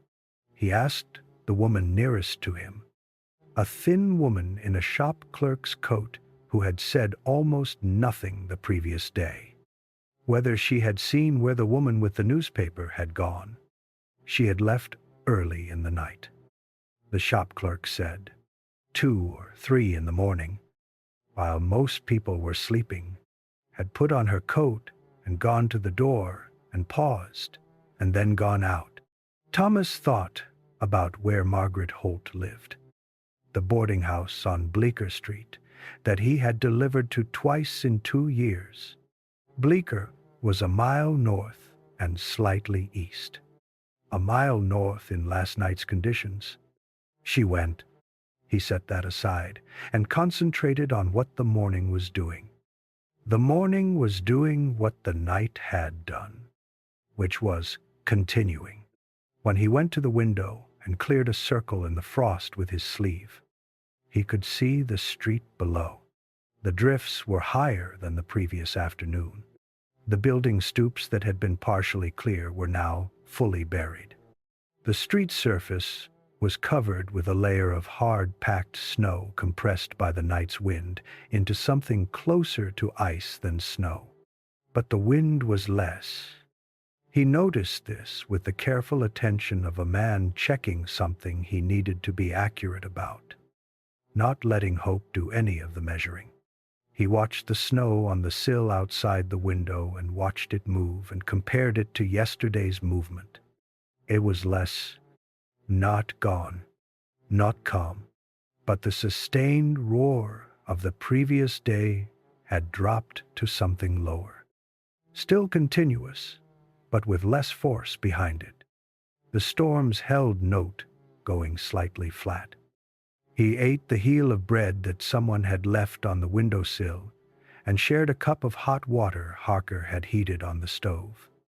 There being no coffee remaining, hot water was better than nothing, and Thomas drank it as if it were something else. Whitfield woke with the particular confusion of a man in his 50s who had slept on a floor for the first time in a very long time. He sat up and looked at his hands and moved his shoulders carefully, and then looked around the room. "Is it better out?" he asked. "Wind is less," Thomas said. Whitfield accepted this with the expression of a man accepting a reduced offer when the original was no longer available. He straightened his coat and stood up. "I am going to try to get north," he said, "to 21st. Thomas looked at the window.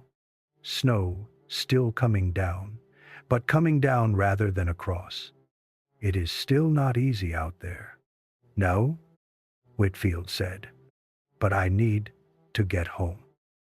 There was nothing to argue with in that. Thomas understood it as a complete statement, needing no elaboration, because he felt the same thing about Mulberry Street. Whitfield looked at him. The note. Thomas reached inside his coat and took out the Whitfield note and held it out. Whitfield took it and put it in his own coat.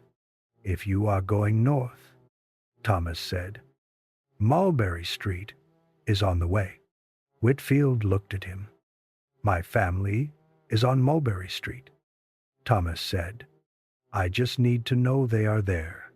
If you pass it," he said it straightforwardly, not as a request requiring agreement, but as a statement of geography and of what would be useful.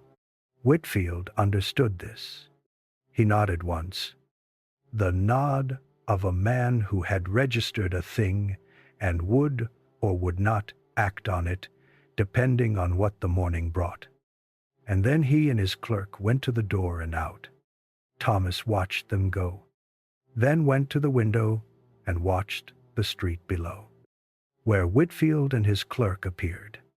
Two figures moving north in the reduced but still substantial wind, their pace slow and deliberate, the pace of men who had decided that steady was better than fast in these conditions.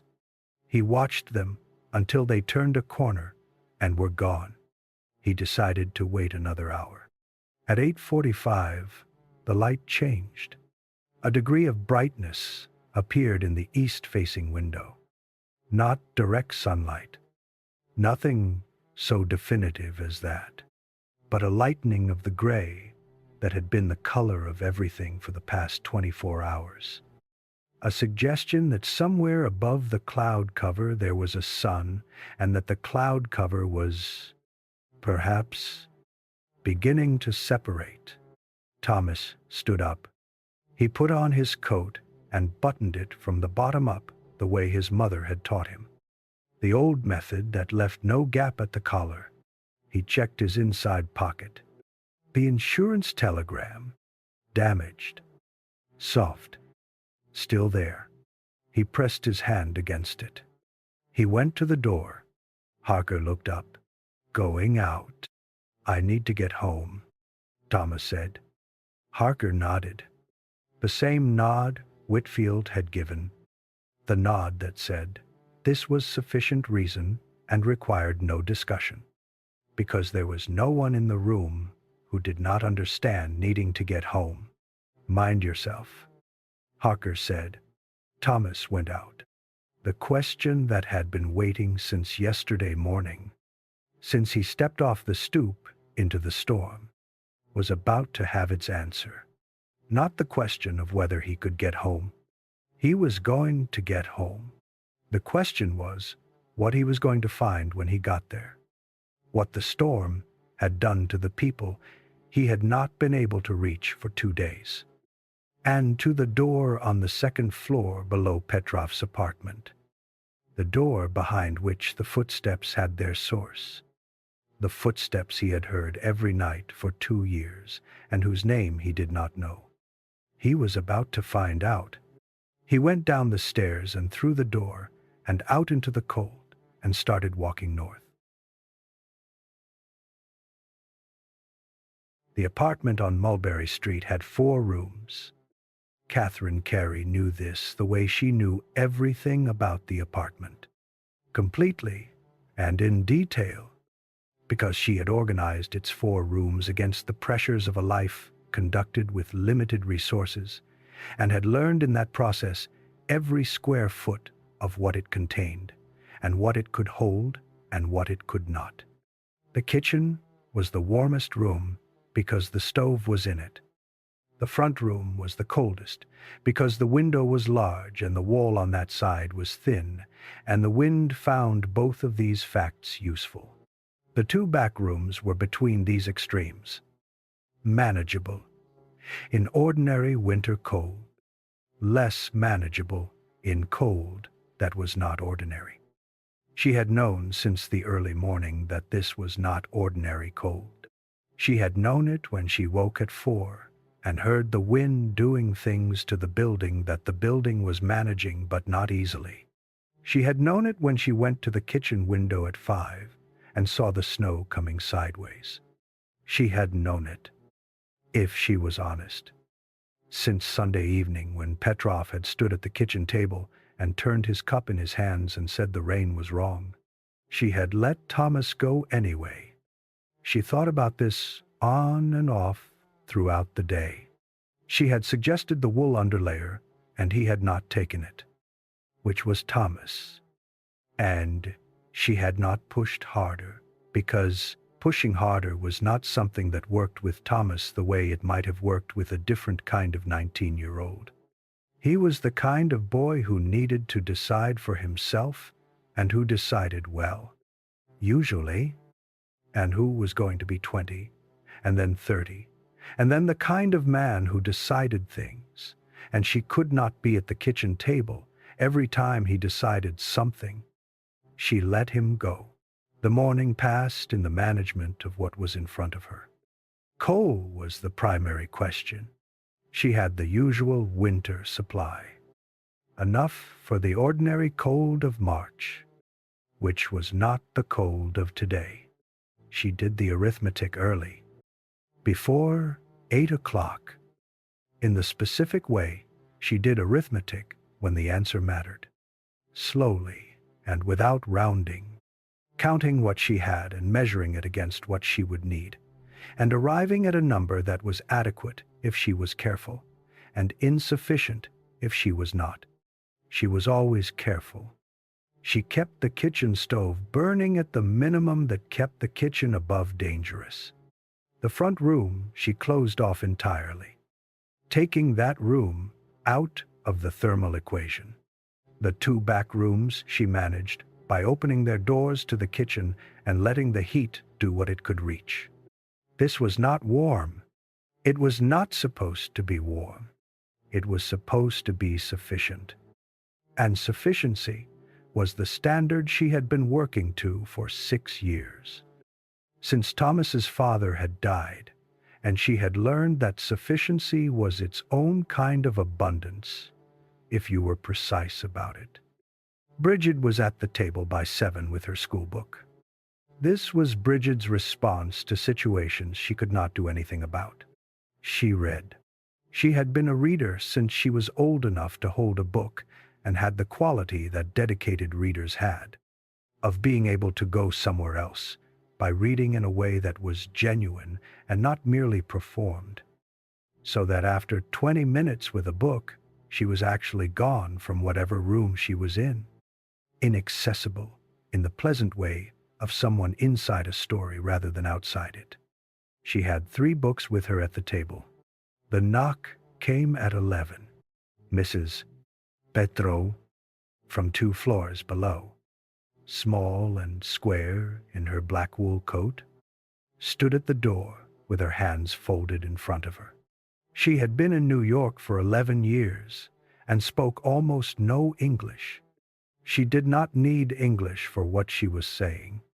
Catherine could read it in her face, the way you read a language you did not speak, when the person speaking it was telling you something important enough that their face was doing most of the work.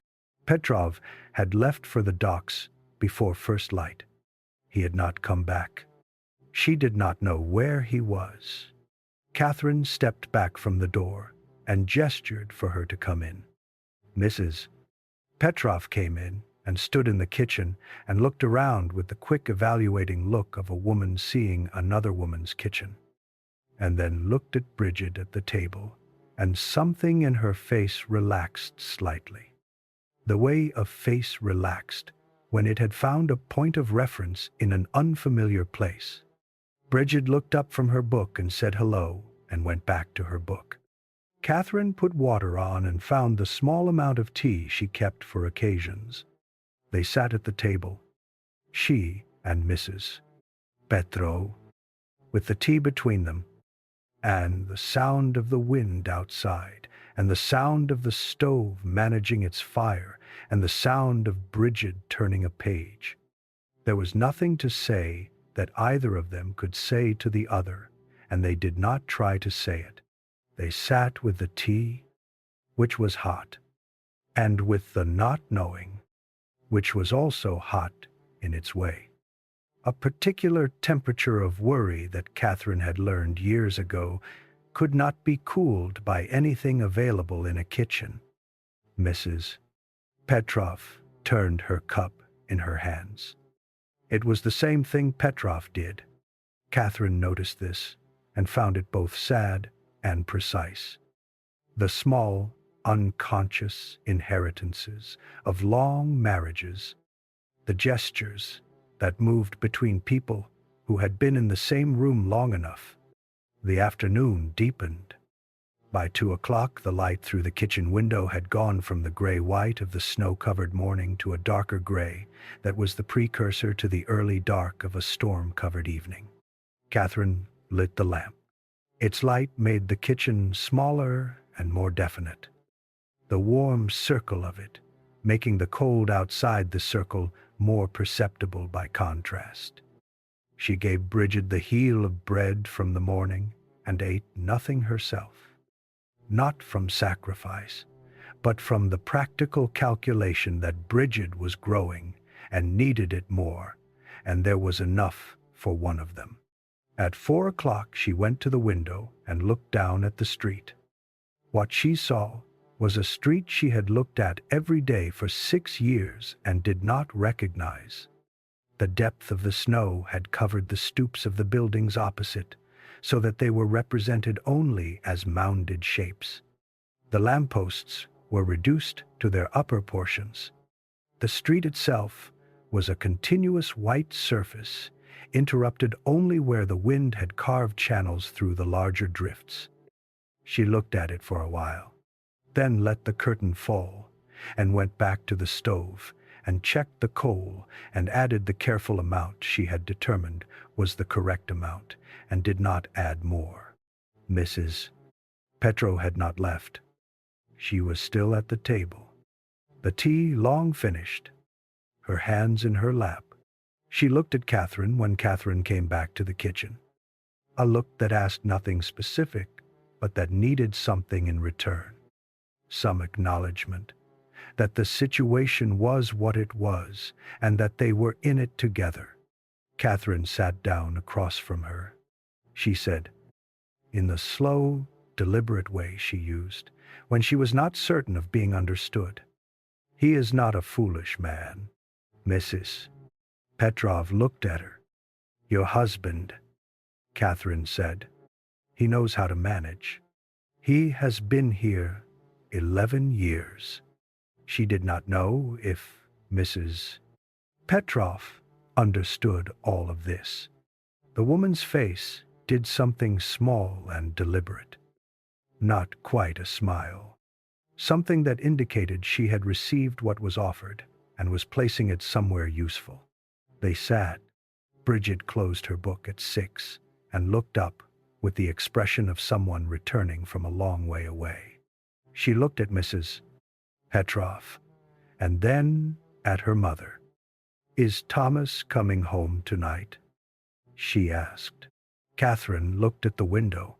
The curtain was closed, and behind it was the dark.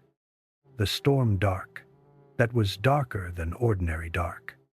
And somewhere in it was the city. And somewhere in the city was her son. "Tomorrow," she said. She said it with the specific conviction she had developed over years of telling her children things she needed to be true. A conviction that did not depend on certainty because certainty was not available, but that had its own kind of force. The force of a mother who had decided that the version she was stating was the version that was going to happen. Brigid accepted it and went to get ready for bed. Mrs. Petrov stayed until 8, when some change in the quality of the waiting told her that waiting in her own apartment was the same as waiting here, and had the advantage of being her own place. Catherine saw her to the door and listened to her go down the stairs. Then she went back to the kitchen and added the careful amount of coal to the stove and turned the lamp down to its lowest useful setting and sat at the table. Through the floor, from the apartment below, silence. Not Petrov's apartment, the one below that, the man who lived alone at the bottom of the building, whose name Catherine had never learned in 6 years of hearing his footsteps every morning and every evening, had not come home today. She had not heard his footsteps. She had not heard them in the morning when she was up at 4, and she had not heard them at any point in the day, and she was not hearing them now, which was the time when they were most reliable. The evening circuit from kitchen to front room. The sound of a man winding down a day. She sat at the table and listened to the floor below her. The wind, the stove, the building, the floor below, which gave her nothing, which held its silence with the specific quality of a thing that did not know it was being listened to. She turned the lamp down further. She sat in the near dark and kept the coal careful, and listened for footsteps that were not there, and thought about Thomas somewhere in the city, in whatever room the city had found for him, and held that thought with the careful, limited pressure of someone who knows that the thing they are holding is not made to be held too hard. Tomorrow, she had said. She said it again, quietly, to the kitchen. Tomorrow. He woke on the floor of the Cortlandt Street room at 5 in the morning, and knew before he opened his eyes that the storm had changed. The sound was different. The wind was still there. He could hear it in the walls, and feel it as a faint pressure against the window glass. But the sustained roar of the previous day, the note that had been so constant for so long that he had stopped hearing it as a sound and had started experiencing it as a condition, like air pressure or gravity, was gone.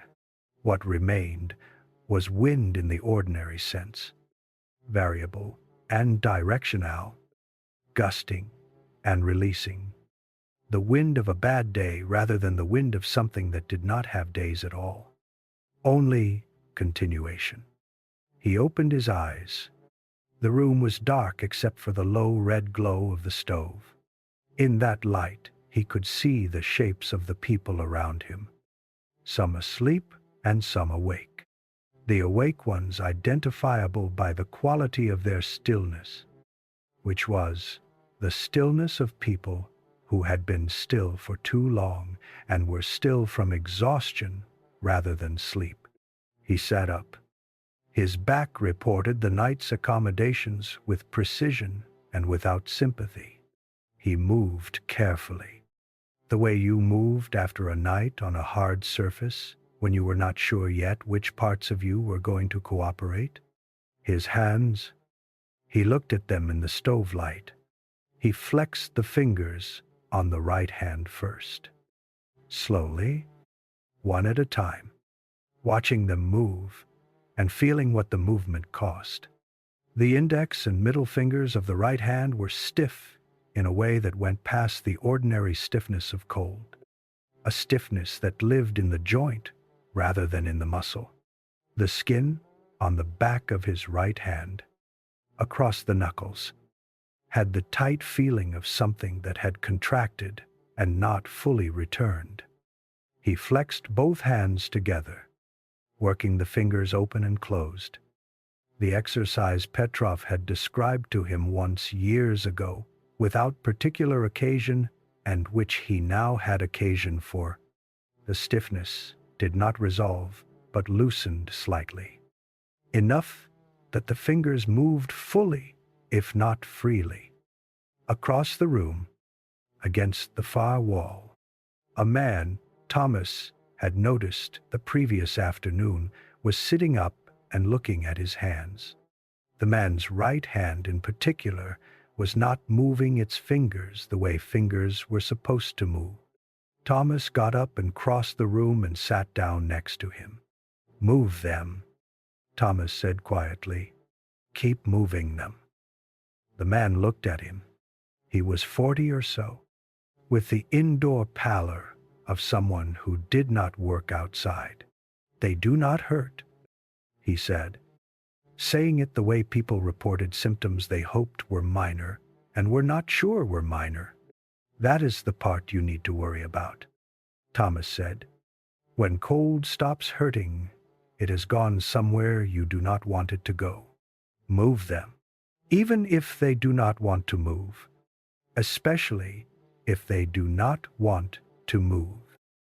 The man looked at his hands and began working them open and closed. Thomas watched for a moment and then went back to his own side of the room. He went to the window and cleared a circle in the frost with his sleeve. The street below was white in the specific way of early morning after a storm.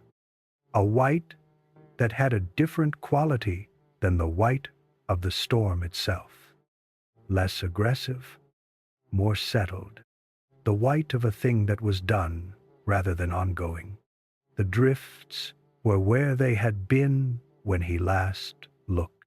The sky above the building line to the east was the dark gray of pre-dawn, but in it, faintly, a lighter quality that was not yet light, but was the announcement of light's intention. He pressed his forehead briefly against the cold glass. Through the glass, through the wall, through the 6 blocks of whatever the streets between here and there had become, was the building on Mulberry Street. He could not see it. He was not trying to see it. He was just noting its direction. The way you noted the direction of something you were going to go toward when you could. He went back to the stove and held his hands near it. The man with the stiff hands had woken the woman sleeping next to him, who turned out to be his wife. And she was now holding his right hand in both of hers and rubbing it steadily, the specific motion of someone who had done this before and knew the right pressure and the right speed. The man's face was doing something, as she worked, that faces did when they were receiving something they had needed and had not known how to ask for. Thomas looked away. He ate the small amount of bread someone had found and shared, and drank the hot water Harker had heated on the stove. "She went out last night," Harker said, sitting beside Thomas with his own cup. He said it without elaboration, but Thomas knew who he meant. "I heard," Thomas said. Harker looked at the window. "Blaker Street." "Someone," said she told them. Thomas thought about the distance from Cortlandt to Bleecker in last night's conditions. Mille. Approximately, in last night's conditions. A mile was not a distance you calculated in normal terms. It was a distance you could only calculate by going. She went, Thomas thought, and said nothing. At 8:45, the light changed. A degree of brightness appeared in the east-facing window, a lightening of the gray that had been the color of everything for the past 24 hours, a suggestion that somewhere above the cloud cover there was a sun. Thomas stood up. He put on his coat and buttoned it from the bottom up. He checked his inside pocket. The insurance telegram, damaged, soft, still there. He pressed his hand against it and felt the shape of it through the fabric.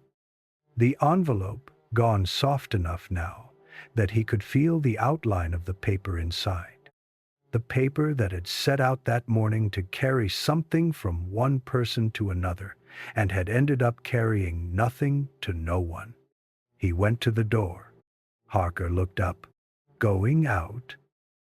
"I need to get home," Thomas said. Harker nodded. "Take the avenue," he said. "Cross streets will be worse." "I know," Thomas said. He went out.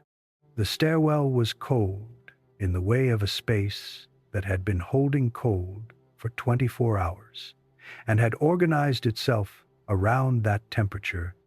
He went down carefully, the steps uncertain under the thin crust of ice that had formed from the moisture of people moving through them in wet boots. At the bottom, the building door. He pushed through it. The cold was real and immediate, and he accepted it and moved. Broadway was different from yesterday, in ways that were meaningful. The wind was less in the specific sense of being strong but no longer consuming. The kind of wind that made movement difficult rather than the kind that made movement a question. The drifts were the same or higher, but drifts without the wind driving them into your face were a different problem. A problem of depth and weight rather than a problem of direction and force. He walked north on Broadway, and the city showed him what it looked like after. Buildings were the same, streets were not. The stoops of buildings on both sides were buried in drifts that in some places reached the first-floor windows. The lampposts were half buried. The fire hydrants were gone entirely under the drifts. The cobblestones were invisible under 2 feet of packed snow. He walked and noted all of it in the way he had always noted the city, by moving through it and letting it register. On the 3rd block north of Cortlandt, he passed the corner where the telegraph pole had fallen on Monday morning. The first one he had watched go. The pole and its wires were under a drift now. Invisible. Their absence from the vertical, visible only if you knew where to look. He kept walking. He was going to be carrying the past 2 days for a while. He knew this, the way you knew things that had not been true before a certain morning and were going to be true from that morning forward. He was going to carry the whiteout. The feeling of standing on a street he knew completely and being unable to read it. He was going to carry the sound of the poles going down, the musical note of a string that had been cut. He was going to carry the silence of the Western Union instruments. He picked up his pace. Not much. The snow was still what it was, and his feet were what they were. But he picked up his pace the way you picked up your pace when home was close enough that the distance between here and there became something you measured in minutes rather than in blocks. Mulberry Street appeared at the end of the next block. He turned onto it and stopped. On the stoops of 3 buildings he could see. People were standing, not walking, not working, just standing, looking at the street and at each other and at the sky with the particular quality of people who had been inside for 24 hours and were now outside and were registering that outside was available again. A woman across the street was clearing her stoop with a broom, the domestic implement of a person who had taken the first available tool without going to look for the right one, sweeping snow with focused small strokes that were not efficient but were doing something, changing the situation in a small local way, even if the overall situation was what it was. He watched her for a moment. Then he walked to his building and pushed the door open and went up the stairs. On the 2nd floor, the door to the apartment below Petrov's apartment was closed. He stood in front of it for a moment. He stood in the hallway of his building on a Tuesday morning in March, with wet boots and hands that were working again, but working stiffly, and an envelope in his inside pocket that was going nowhere today. And he stood in front of the closed door and listened. The building made its sounds from behind the door in front of him. Nothing. He stood there. He thought about the footsteps he had heard every night for 2 years. The circuit from kitchen to front room, the specific weight of them, the evenness of them, the way they had become part of the texture of the building's nighttime sounds so thoroughly that he had stopped hearing them as someone else's movement and had started hearing them as something structural, something the building itself produced. He had never knocked on this door. 2 years. He had never once stopped in this hallway and knocked. He stood in front of the closed door and thought about that for a moment. Then he went up one more flight. His mother opened the door before he knocked. She opened it and looked at him with the inventory look, the top-to-bottom assessment she had been performing since he was old enough to come home from places without her. And whatever the inventory found, she kept to herself, because the inventory's purpose was to establish facts and not to broadcast them. She stepped back from the door. He came in. The kitchen was warm. The smell of it was the smell of home in the way that was not about any specific thing but about the accumulation of all specific things.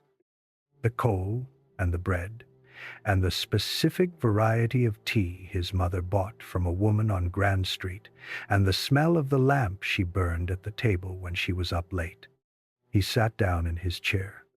He had not known until he sat in his chair that he needed to sit in his chair specifically, that the chair at the table in the kitchen of the apartment on Mulberry Street was different from the floor of the Cortlandt Street room or the bench at the Western Union office, in a way that was not about comfort, but about something else. About the specific coordinates of a place that was his, and had been his, and would be his tomorrow. His mother put water on without asking. Brigid appeared in the doorway in her school clothes. Because it was a Tuesday, and she put on her school clothes on Tuesdays, regardless of whether school was a thing that was happening today, which it was not. But the clothes said something about her intentions that she maintained even in the absence of the occasion. She looked at Thomas. "You look terrible," she said. "Good morning," Thomas said. She came and sat across from him and looked at him properly, the way she did when she had been waiting for a person to arrive and was now going to look at them. She looked at his hands on the table, then at his face, then at his coat, still on his back. "Take your coat off," his mother said from the stove. He took it off. His mother set a bowl of oatmeal in front of him, made thin to stretch it but hot, with a small amount of molasses she kept for occasions. He ate without speaking. It was the best thing he had eaten since the bread on the train 2 days ago, which was not a high standard, but the best thing since then was still the best thing since then, and he gave it the attention it deserved. His mother sat across from him while he ate. She had questions, visible in the way her hands were folded on the table with a deliberateness that was her version of patience. But she was letting him eat first. He finished the oatmeal. He looked at her. "I could not get north," he said. The elevated stopped. The streets by afternoon were. He stopped. He thought about how to describe what the streets by afternoon had been. "I found a room on Cortlandt Street, a building that opened up." She nodded. "I am all right," he said. "My hands are stiff. That is the main thing." She reached across and took his right hand and held it, turning it over, looking at the knuckles and the skin, pressing gently at the base of each finger the way someone pressed who was checking what was there. "Petrov's wife was here," she said. "Petrov? He did not come home last night either." Thomas looked at the table. He thought about the docks, about the distance Petrov had to cover. "Is he all right?" "I do not know yet," his mother said. She said it with the flatness she used for things she did not know and was not going to pretend to know. He reached into his coat and took out the insurance company envelope and set it on the table, soft, translucent at the corners. The paper inside, visible as a faint ghost of itself through the wet outer layer. The address, still legible. "It needs to go back to the company on Maiden Lane," he said. "When I can get there." She looked at it. "Can they read what is inside?" "Probably not," he said. She nodded slowly. Brigid leaned forward with both arms on the table, in the posture she used when she was genuinely interested in something. "Tell me what it was like," she said. "Out there?" Thomas looked at the window, where the morning light came through gray and flat. He thought about how to answer a question that was the right question, but had an answer too large to give all at once. Cold, he said. Then disorienting. Then something else. What something else? He thought about the corner, where he had not known where he was. He thought about the instruments in the Maiden Lane office, sitting silent. He thought about Wall Street, empty and white, and the horse standing alone in the middle of Broad Street like a statue of itself. You find out what the city runs on, he said. When the things it runs on stop working. Brigid considered this. What does it run on? Wires, he said. And trains? And the people who can move between places. He paused. And the people who know how to count coal. His mother made a small sound from the direction of the stove that was not quite a laugh, and not quite not a laugh. Were people kind? Brigid asked. Thomas thought about the bread Margaret Holt had given him on the train.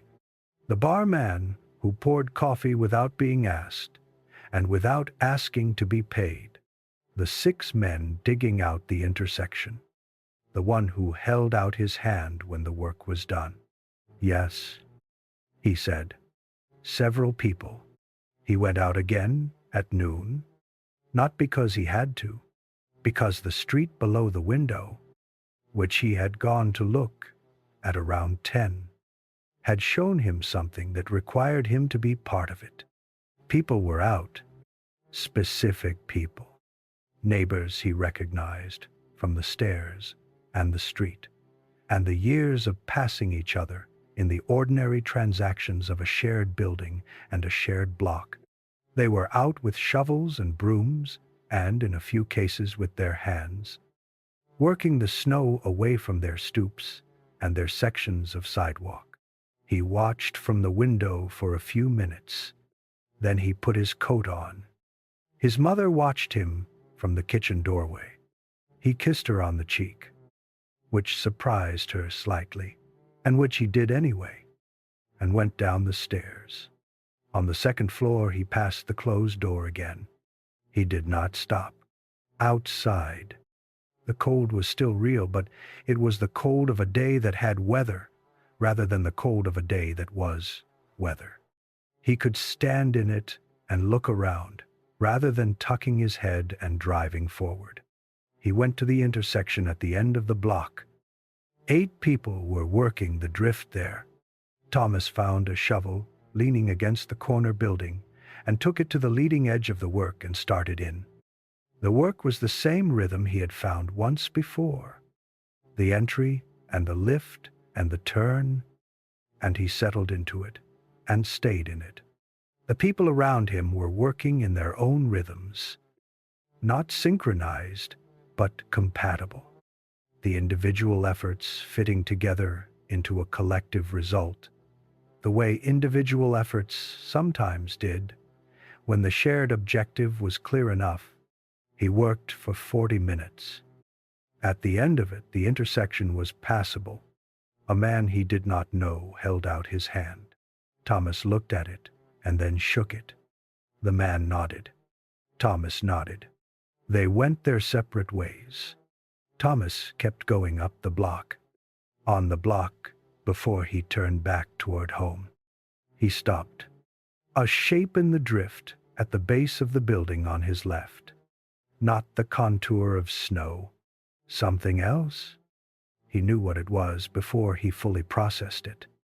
The way you knew certain things before you were ready to know them. He stood and looked at it for a long moment, long enough to be certain, and then he turned and found the nearest person with a shovel and told them, and that person went to find who needed to be found. Thomas kept walking. He had seen what was there, and there was nothing he could do about it, and stopping would not change it. The people who could do something about it were being found. The city was going to spend the next days uncovering what the storm had covered. Not all of it was going to be things people were glad to find. This was part of what blizzards cost. The part the newspapers would put in columns of numbers, and the people who had been through it would put somewhere else. Somewhere closer to the floor below Petrov's apartment, and the silence that lived there. He walked home. He went up the stairs. On the second floor, the closed door. He stopped in front of it. He raised his hand and knocked. He waited. He knocked again. The door did not open. He stood in the hallway for a long moment, looking at the door, listening to the silence behind it, thinking about 2 years of footsteps coming through a floor and a name he did not know. Then he went upstairs. His mother was in the kitchen. He sat at the table and told her about the intersection, the 8 people working it, the shovel, and the 40 minutes. She listened and nodded. He told her about the shape in the drift. She was quiet for a moment. Then she said, "Someone will come." "Yes," he said. He sat at the table. The afternoon light through the window was not enough without the lamp, which she lit, and the warm circle of it made the kitchen into the kitchen. "The man downstairs," Thomas said. His mother turned slightly from the counter. "Has he come home?" Thomas asked. He said it, knowing the answer. He was asking because the asking was what you did when you already knew something and needed the other person to confirm it, so that you were knowing it together rather than each alone. "I have not heard him," his mother said. Thomas looked at the table. He had heard those footsteps his entire life in this building. 2 years of them. The circuit from kitchen to front room and back. He had heard them the way he heard the elevated train and the wires above Broadway. As background, as texture, as the sound of the world being what it was, rather than as the sound of a specific person choosing to move in a specific way. He had never wondered what the man was doing in the front room. He had never wondered why he always went there at the same time and stayed for the same duration and came back to the kitchen. He had never knocked. 2 years. Brigid came in from the back room. She sat at the table with them and said nothing for a while. The quiet of a person who has understood something and is deciding what to do with it. "The man downstairs," she said finally. Thomas looked at her. "Did he have anyone?" she asked. "I do not know," Thomas said, which was true. She looked at her hands. Then she looked at Thomas with the directness she had been using her whole life to say things she had thought through carefully. "He could have knocked," she said, "any time. On a Sunday, when Petrov came up for salt." She paused. "He could have knocked." Thomas did not say anything. "We could have knocked," she said. The kitchen was quiet. The stove made its sound. Outside, the wind was less than it had been, but still present. Still finding the gap in the north-facing window frame that his mother had sealed twice over the winter. Thomas looked at his hands on the table, the hands that were working better now than that morning. The stiffness in the right index finger still present but reduced.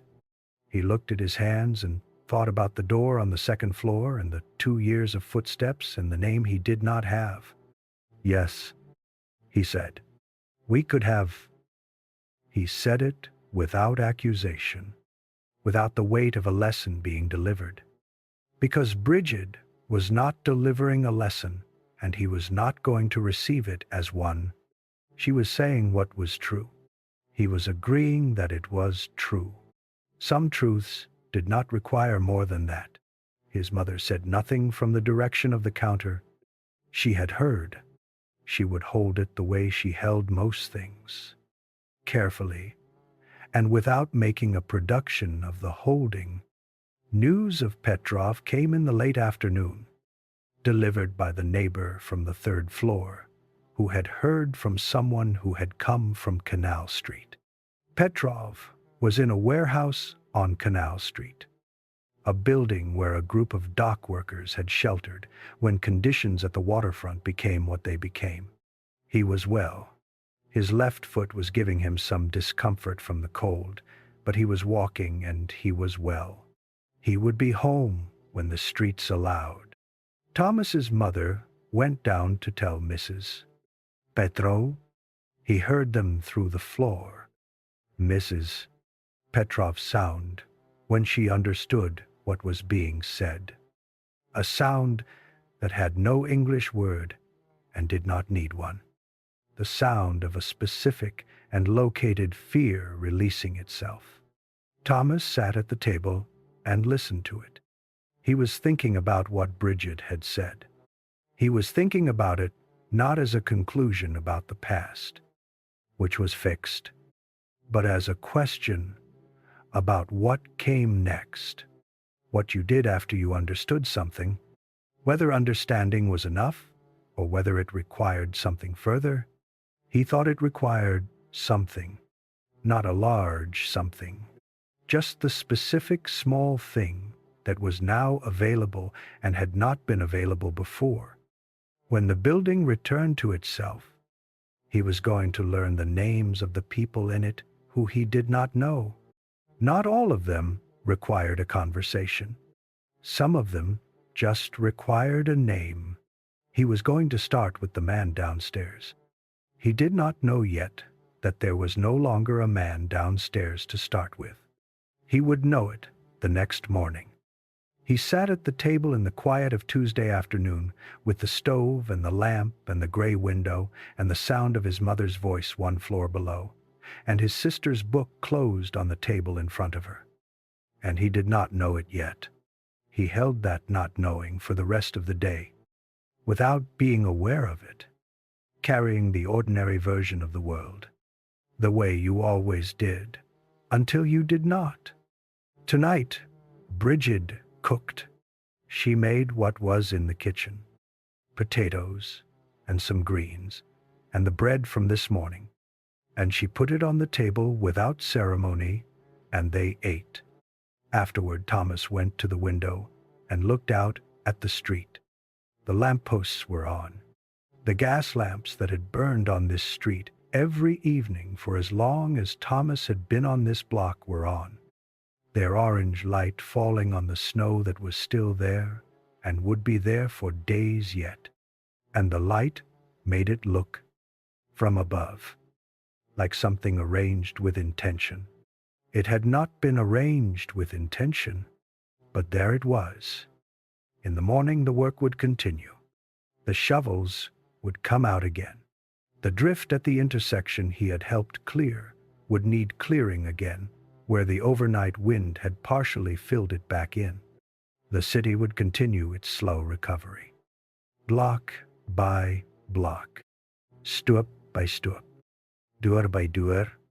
Some of the doors would open, some would not. He stood at the window for a while, and then turned from it and went to sit with Brigid, who had her book open again and was nearly gone into it. The traveling quality almost complete. Thomas sat across from her and did not interrupt. He looked at the table and thought about nothing in particular, which after 2 days of being required to think about very specific things was its own kind of relief. Outside, the orange light lay on the snow. Somewhere below them, through 2 floors of wood and plaster, the silence from the apartment at the bottom of the building continued, with the specific quality of a thing that did not know it was being listened to. Thomas did not know this yet.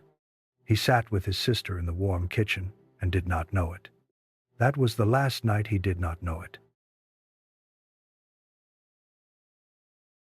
The news about the man downstairs came Wednesday morning. not from official sources, because the official sources were still making their way through the city block by block. The process of accounting for what the storm had covered being enormous and slow and occurring simultaneously in every direction from 100 different starting points. It came through the woman on the fourth floor who had heard from the woman on the third floor who had been told by the family across the hall who had seen the men come in the morning. 2 men had come to the building on Wednesday morning while Thomas was on Broadway with a shovel crew. They had knocked on the second-floor door, and when there was no answer, they had opened it. Because the superintendent had been told to open it. Because someone had reported what needed to be reported, and the city had sent who it sent for these situations. The man's name was Gruber, Friedrich Gruber. Thomas learned this from his mother when he came home that afternoon. She was sitting at the table with her hands folded, which was not where she usually was at that hour, and her hands were folded in the way they were when she had something to say and was deciding how to say it. She said it. Thomas sat down. Friedrich Gruber had been found in his apartment, in his chair, in the front room that faced the street, the coldest room in these buildings on winter nights, the room where the windows were largest and the wall was thinnest. The window had been open, not wide open, open the way a window was opened to let in air on a mild evening, cracked at the bottom, a few inches, enough, in a front room with thin walls, on the coldest night New York had experienced in years. Enough was enough. Thomas sat with this. He sat with the specific detail of the window, the few inches of it, the quality of a decision made on Sunday evening before the storm showed what it was going to be. A small decision, the kind made without knowing it was a decision, the kind made 50 times a day, and was not a decision at all, just a thing you did, just a window cracked for air on a warm evening. He had been below them the whole time. Thomas had heard his steps on Sunday evening, the kitchen to front room and back, and had fallen asleep listening to them. And Gruber had been below them the whole time, through Monday and through Monday night and through Tuesday. And the building had been going on above him with its ordinary sounds, and the Carey apartment with its coal stove and its tea and its specific human warmth. Did he have anyone? Brigid asked from the doorway. She had come in without Thomas hearing her, and had heard enough to ask the right question. I do not know, his mother said. Brigid sat down at the table. She looked at Thomas, and then at her hands. He could have knocked, she said. She said it quietly, not as a new observation, but as the one she had made 2 days ago, which had not resolved itself and was still there, waiting for the situation to catch up to it. Thomas looked at his sister. We all could have, he said. He said it the way you stated a true thing that did not benefit from being restated more dramatically than the thing itself already was. They had all been in this building. They had all heard the footsteps. They had all gone to sleep and woken up and gone about their days, and the circuit from kitchen to front room had been part of the background of all of them. His mother's hands were still folded on the table. She had already done the part of this that required something from her. Now she was in the part that did not require anything except to be in it. Outside, beyond the window, the shovel crews were on their second full day of work, and the city was pulling itself out of the snow by the labor of thousands of people doing the same thing. Entry and lift and turn, block by block, drift by drift, dur by dur. Thomas had been part of that work since early morning. The city had been contracting labor since Wednesday, putting out word through the ward bosses and the labor exchanges that it needed shovels and would pay $1.50 a day, above the going rate for common labor. When Thomas arrived at the assembly point on Canal Street, the foreman was not recruiting but managing, sorting the men who had shown up into crews and deploying them to specific blocks. Thomas joined a crew of 8. The foreman was a man named Donahue, who had the compact authority of a person who had organized large groups of men doing physical work before and knew what it required, which was clarity and brevity and the willingness to make decisions without consulting anyone. He looked at the 8 men in Thomas's crew and assigned them to a block on Broadway that had not yet been cleared to the building fronts. They went to the block and they worked. The work had a sound that was its own music. 8 shovels working adrift. The crunch of the entry and the compression of the lift and the release of the deposit. Each man in his own rhythm and all of them fitting together into something collective. The way physical labor, done by a group in proximity, developed its own timing, without anyone conducting it. Thomas found his rhythm within the first 5 minutes and stayed in it. He thought about the envelope. He had gone to the Western Union office on Wednesday afternoon and found Briggs there and returned the insurance company telegram. Briggs had held the envelope in both hands and looked at it the way a man looked at a piece of evidence that told him something he already knew. The envelope was beyond use. The paper inside was beyond reading. The lines were coming back up, block by block, as the repair crews worked their way through the network. By Wednesday evening, Briggs had been able to send and receive on 3 of the 5 lines he normally operated. Thomas had returned the Whitfield note directly to Whitfield's office Wednesday morning. The man at the office said that Mr. Whitfield had made it home on Tuesday, that his wife had been informed of his safety by a neighbor who had crossed the bridge on foot Tuesday afternoon. The note was now unnecessary, but Mr. Whitfield would want it regardless. Thomas had thought about that. The note unnecessary, because other information had arrived first. The message sent to say a specific thing that had lost its purpose somewhere between the moment of sending and the moment of arriving. He had not opened it and did not know what it said, but he knew what it was for, and he thought about the gap between what something was for and what it actually did, which was a gap the storm had created in dozens of different ways. By noon, the crew had done the north half of their block and stopped for the midday interval, sitting on cleared stoops, eating whatever they had brought. Thomas had bread his mother had put in his pocket before he left. He ate it and looked at the block they had come through and the block ahead. There was a great deal of block ahead. The city was large. The storm had been thorough. The work of recovering from what the storm had done was going to require the kind of effort that did not present itself as a single, impressive act, but as an accumulation of days and blocks and crews and many thousands of people doing the prots. Same unglamorous thing. Entry and lift and turn until it was done. In the afternoon, they found the horse.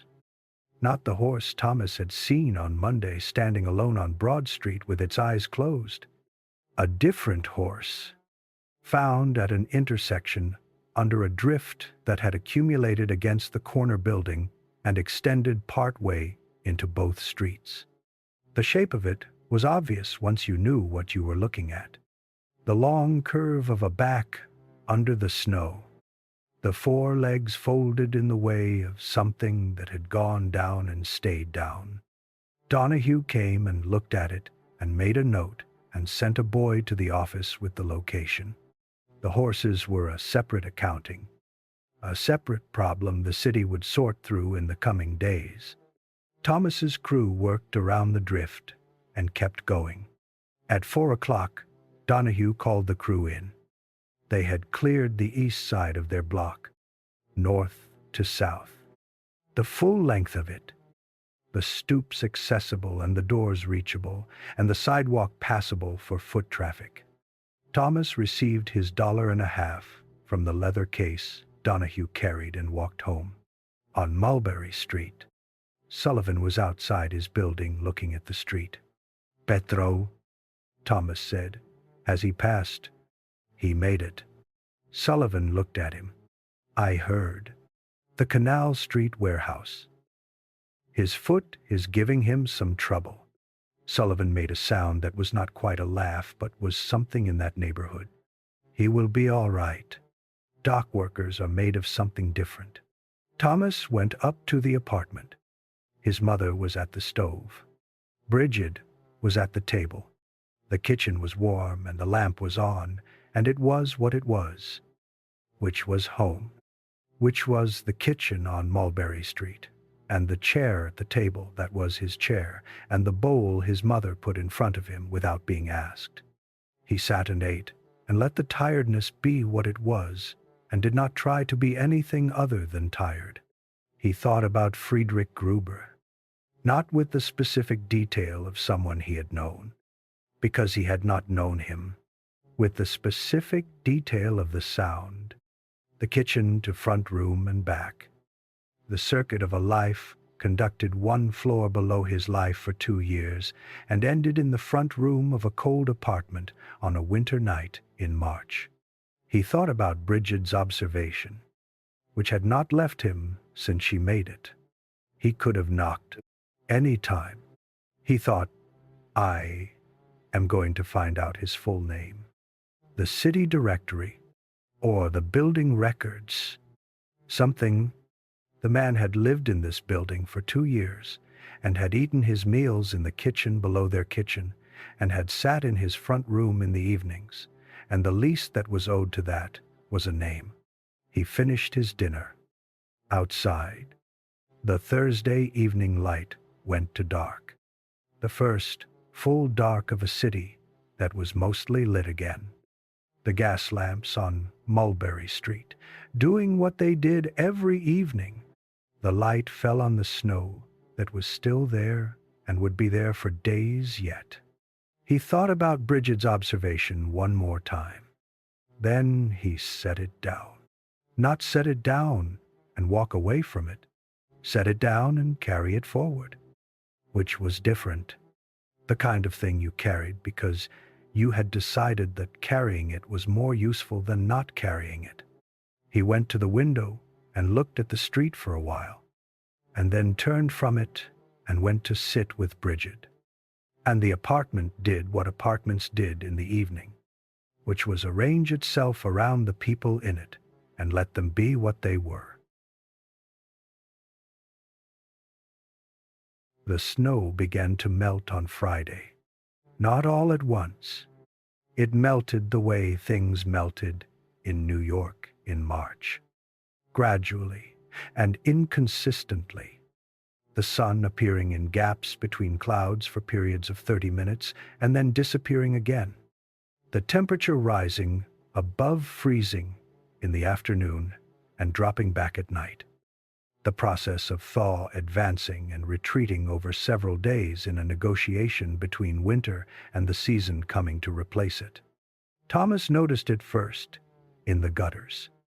He was on Broadway with the shovel crew on Friday morning when the sound began, the specific sound of moving water finding its way through packed snow in the gutters and running south toward the drains. It was a small sound, barely audible over the noise of the crew in the street, but he heard it because he was listening for signs of change, and it was the first sign, the first indication that the enormous quantity of frozen water the storm had deposited on the city was beginning to find another form. He stopped for a moment and listened. Then he kept shoveling. By Friday afternoon, the gutters on the cleared blocks were running freely. Thin channels of snow melt, moving south in steady streams. On the blocks not yet cleared, the melt was happening underneath. The bottom layer of the drifts softening against the ground in ways that the surface of the drifts did not yet reflect. So that drifts that looked solid were honeycombed at their base with meltwater channels that made them unstable in ways not visible from outside. Donohue's crew learned this when a drift on the west side of their block that they had been planning to clear on Saturday collapsed without warning into a spreading mass of wet snow and meltwater that covered the cleared sidewalk. They had spent 2 hours producing. Donohue looked at it. He said something brief to the air in front of him. Then he organized the crew to deal with the wet snow, which was heavier than dry-packed snow and required more frequent clearing. The weight per load reduced to compensate. Thomas adjusted his technique and kept working. The melt brought other things with it. On Saturday morning, the streets of Lower Manhattan began to reveal what the storm had buried. The storm had not moved most things. It had covered them, and as the covering came off, what was underneath was mostly what had been there before, in the place it had been, with the damage done to it. The horses were the most visible part of it. In the days after the storm, as the shovel crews worked through the remaining drifts and the melt accelerated the uncovering, horses appeared throughout Lower Manhattan, ones and twos, at intersections and in the middle of blocks and against building fronts.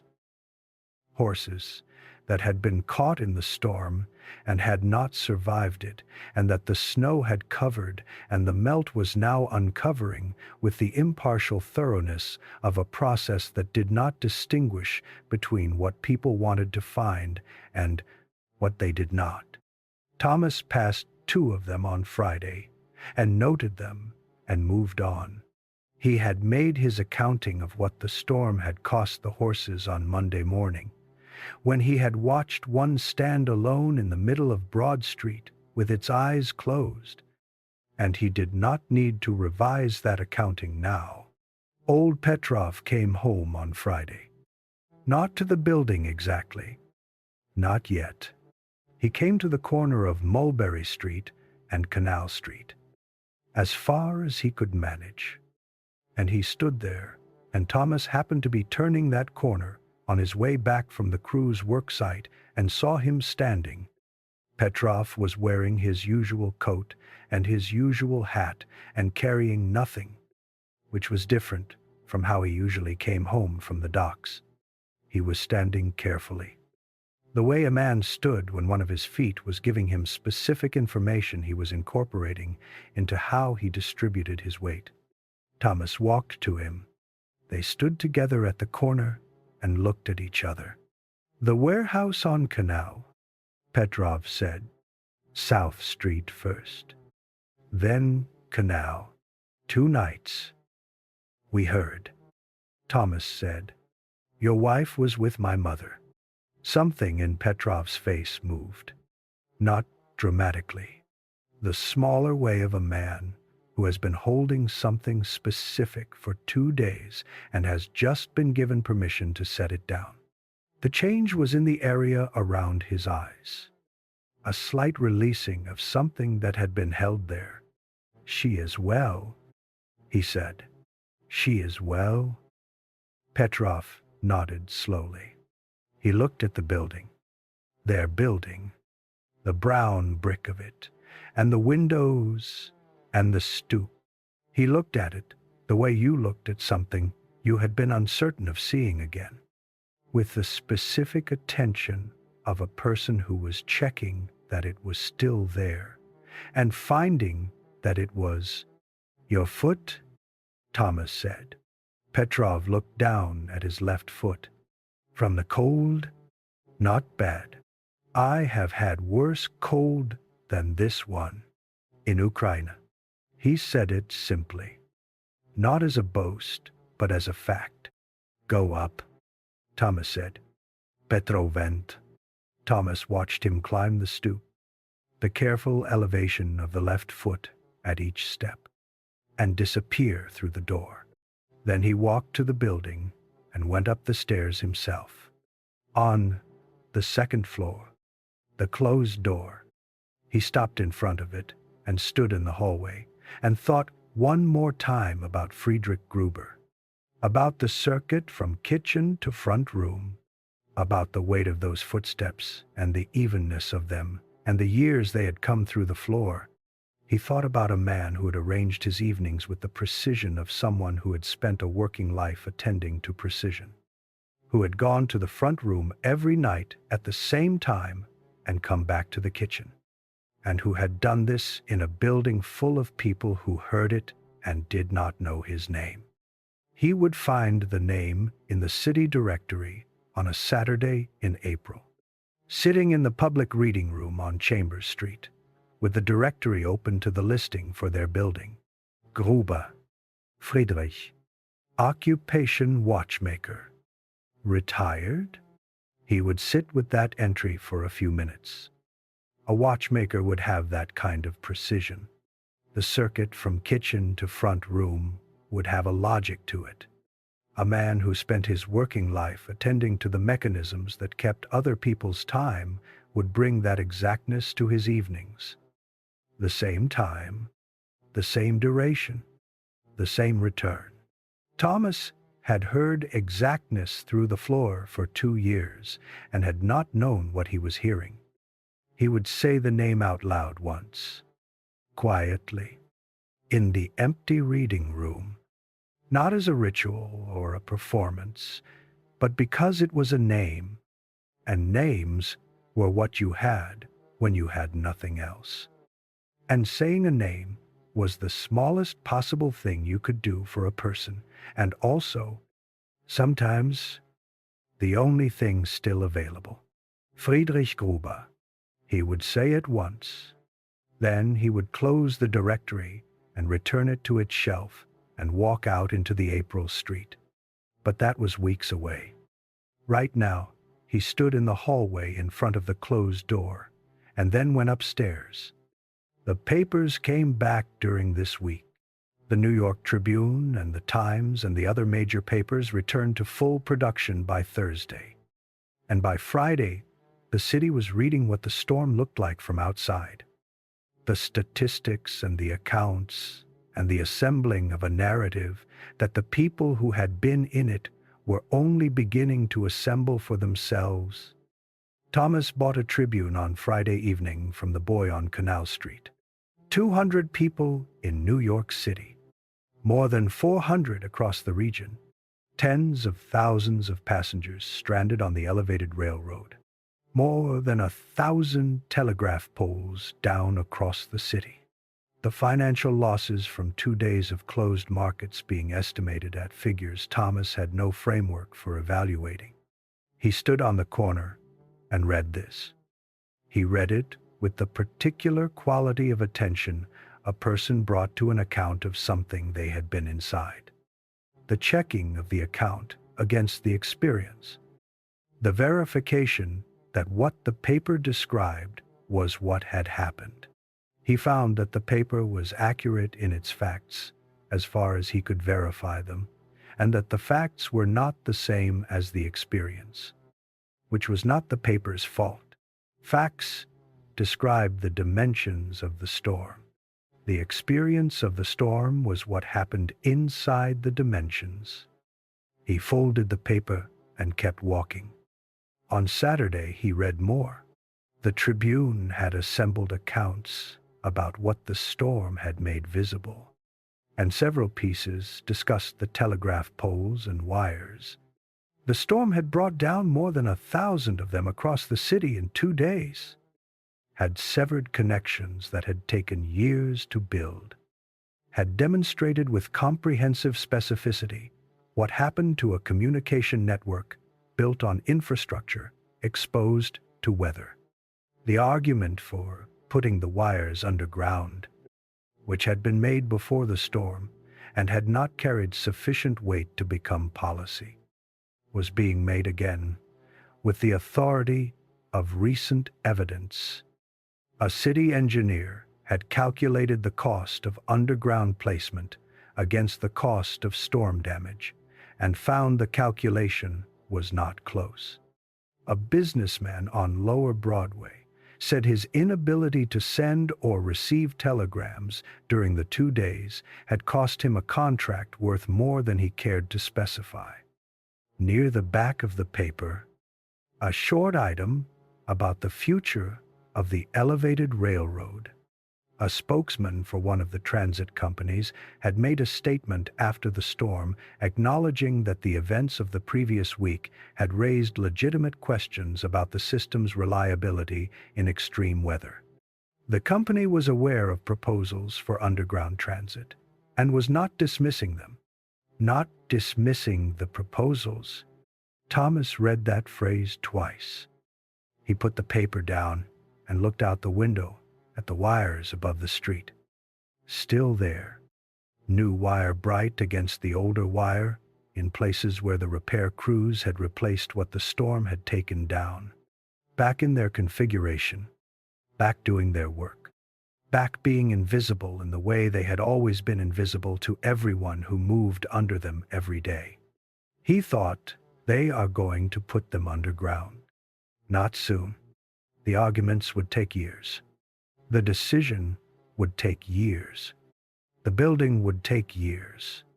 But the storm had made the argument in a language that previous arguments had not used.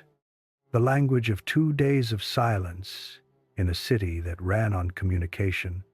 The language of tens of thousands of people stranded in cages above the streets. The language of a network that went out block by block as the poles came down. He did not say this to his mother or to Brigid, because it was not the kind of thought that required saying aloud to be real. It was the kind of thought you had and noted and put somewhere useful and carried forward. He folded the Tribune and put it on the table. Outside, the melt continued its work, the city finding its way back to the form it had been in before the storm found the form it had been waiting for. Above the building fronts, the wires. He looked at them in the way he had been looking at them since Monday morning, which was differently from the way he had looked at them before. He looked at the wires and thought about what they carried and what happened when they stopped carrying it, and what the city was when it could not talk to itself. He had spent 2 days in that city. He knew what it felt like from the inside. He went back to work on Monday, not the shovel work, which was still happening in the outer blocks, but which had reached the point where the city's own infrastructure crews were managing it without needing additional labor. Back to Western Union, back to Broadway, back to the office, where Briggs was at the counter, and the instruments were making the sounds of instruments that were mostly working again. Briggs looked at him when he came in. "Hands," Briggs said. Thomas held them out. The right hand still had the stiffness in the first joint of the index finger, and the skin across the knuckles of both hands carried the tightened quality the cold had given it, and that was going to take several more weeks to fully resolve. But the hands worked. He had established this by carrying his share of the shovel work for 3 days, which was as definitive a test as any. Briggs looked at the hands for a moment and nodded. 3 routes running, Briggs said. 4th Avenue and Lower Broadway, and the crosstown. The others are still clearing. You will take Lower Broadway. Thomas took Lower Broadway. He had been running Lower Broadway since his 2nd week at Western Union. The route he knew best, of all the routes. The buildings and the doors and the sequence of addresses organized in his legs, in the way that 2 years of repetition organized things. He picked up the first envelope of the Monday morning delivery and went out. The street was not what it had been before the storm. Some of this was the ongoing recovery. The patches of ice that had not yet melted in the shaded sections of the blocks, the places where the cleared path narrowed because the drift removal had not been completed.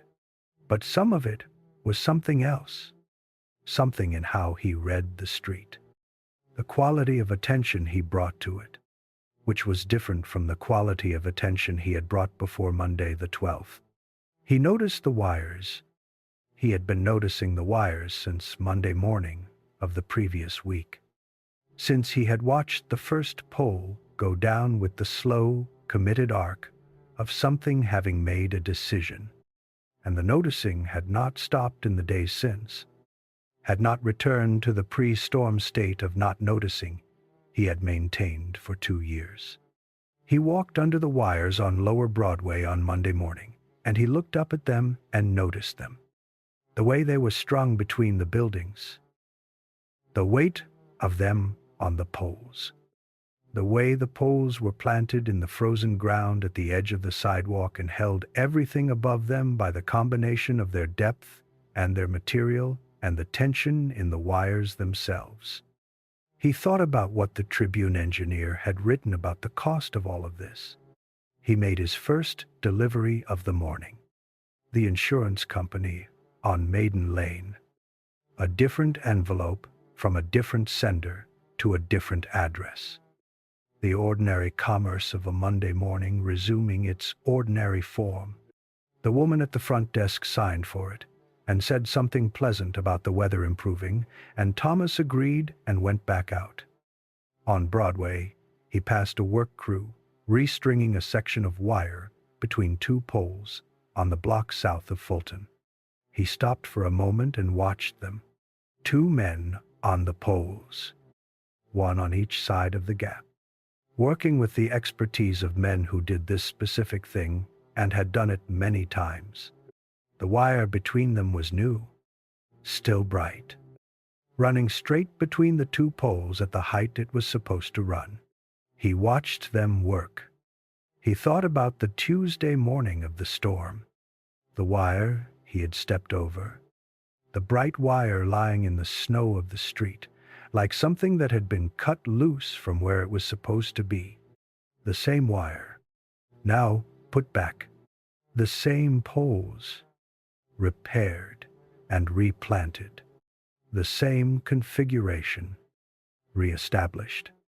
As if the past week had been a temporary deviation from the standard arrangement, and the standard arrangement had simply been restored. He thought, for now. He kept walking. At the insurance company on Maiden Lane, the man at the desk asked if Thomas was the boy who had been trying to deliver the telegram during the storm. Thomas said he was. The man told him that the message had been resent on Wednesday and had arrived and had been acted on, that the matter was resolved, that the people involved were grateful for the attempt, even though the attempt had not succeeded. Thomas thanked him and went out. He stood on Maiden Lane for a moment. The matter was resolved. The telegram that had spent 2 days in his inside pocket, getting wet, getting softer, losing its readable interior to the moisture of a coat worn in a blizzard for 48 hours, had been sent again and had arrived by a different route. The restored wire, carrying it in the time it took to send a telegram, which was less than a minute. When the wire was there. 2 days. When the wire was not.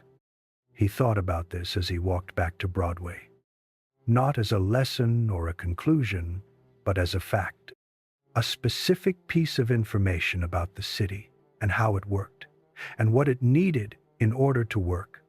The wire was how the city knew about itself, how the money moved, and the information moved, and the decisions were made and communicated and acted on Without the wire, the city was still there. The buildings and the streets and the people in them, but it was operating on a different level of function. The level of people walking things between places instead of sending them through the air.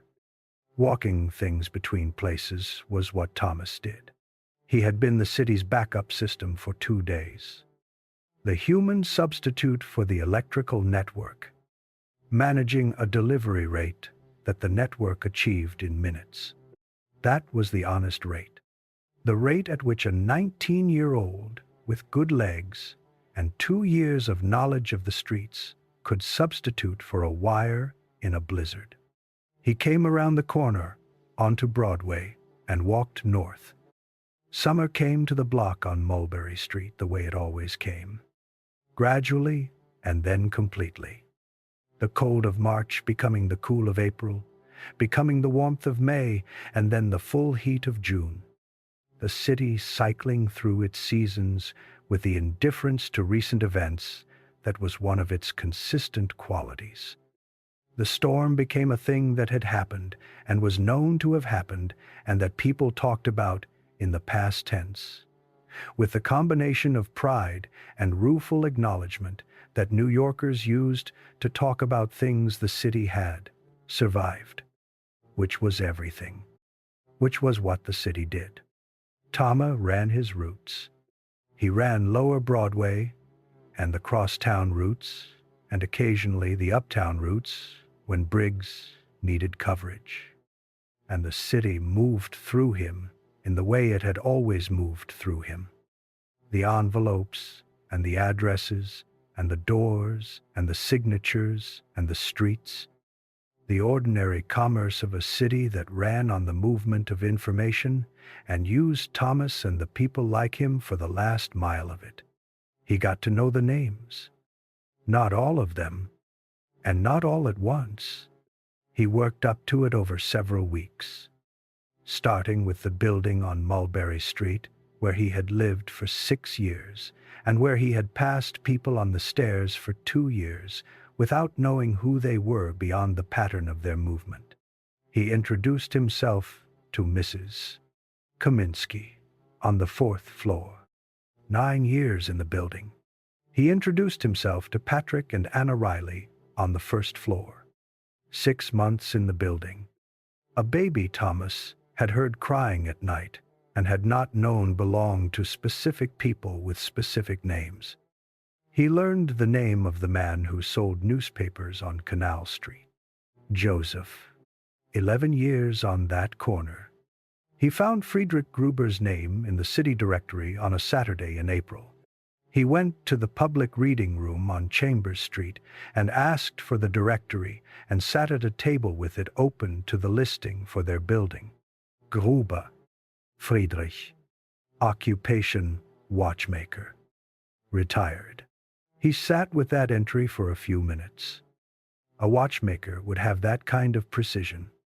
The circuit from kitchen to front room would have a logic to it. A timing that was not random, but arranged. A man who had spent his working life attending to the mechanisms that kept other people's time would bring that same exactness to his evenings. The same hour, the same duration, the same return. Thomas had heard exactness through the floor for 2 years and had not known what he was hearing. He closed the directory. He said the name quietly to himself, not as a ritual, but because it was a name, and names were what you had when you had nothing else. And saying a name was the smallest possible thing you could do for a person, and also, sometimes, the only thing still available. Friedrich Gruber. Once. Then he stood up and returned the directory to its shelf and walked out into the April street. The street was warming. The snow was gone. The cobblestones were themselves again. The city back in its own shape. The wires were back on their poles. New wire, bright, against the older wire in places where the repair crews had replaced what the storm had taken down.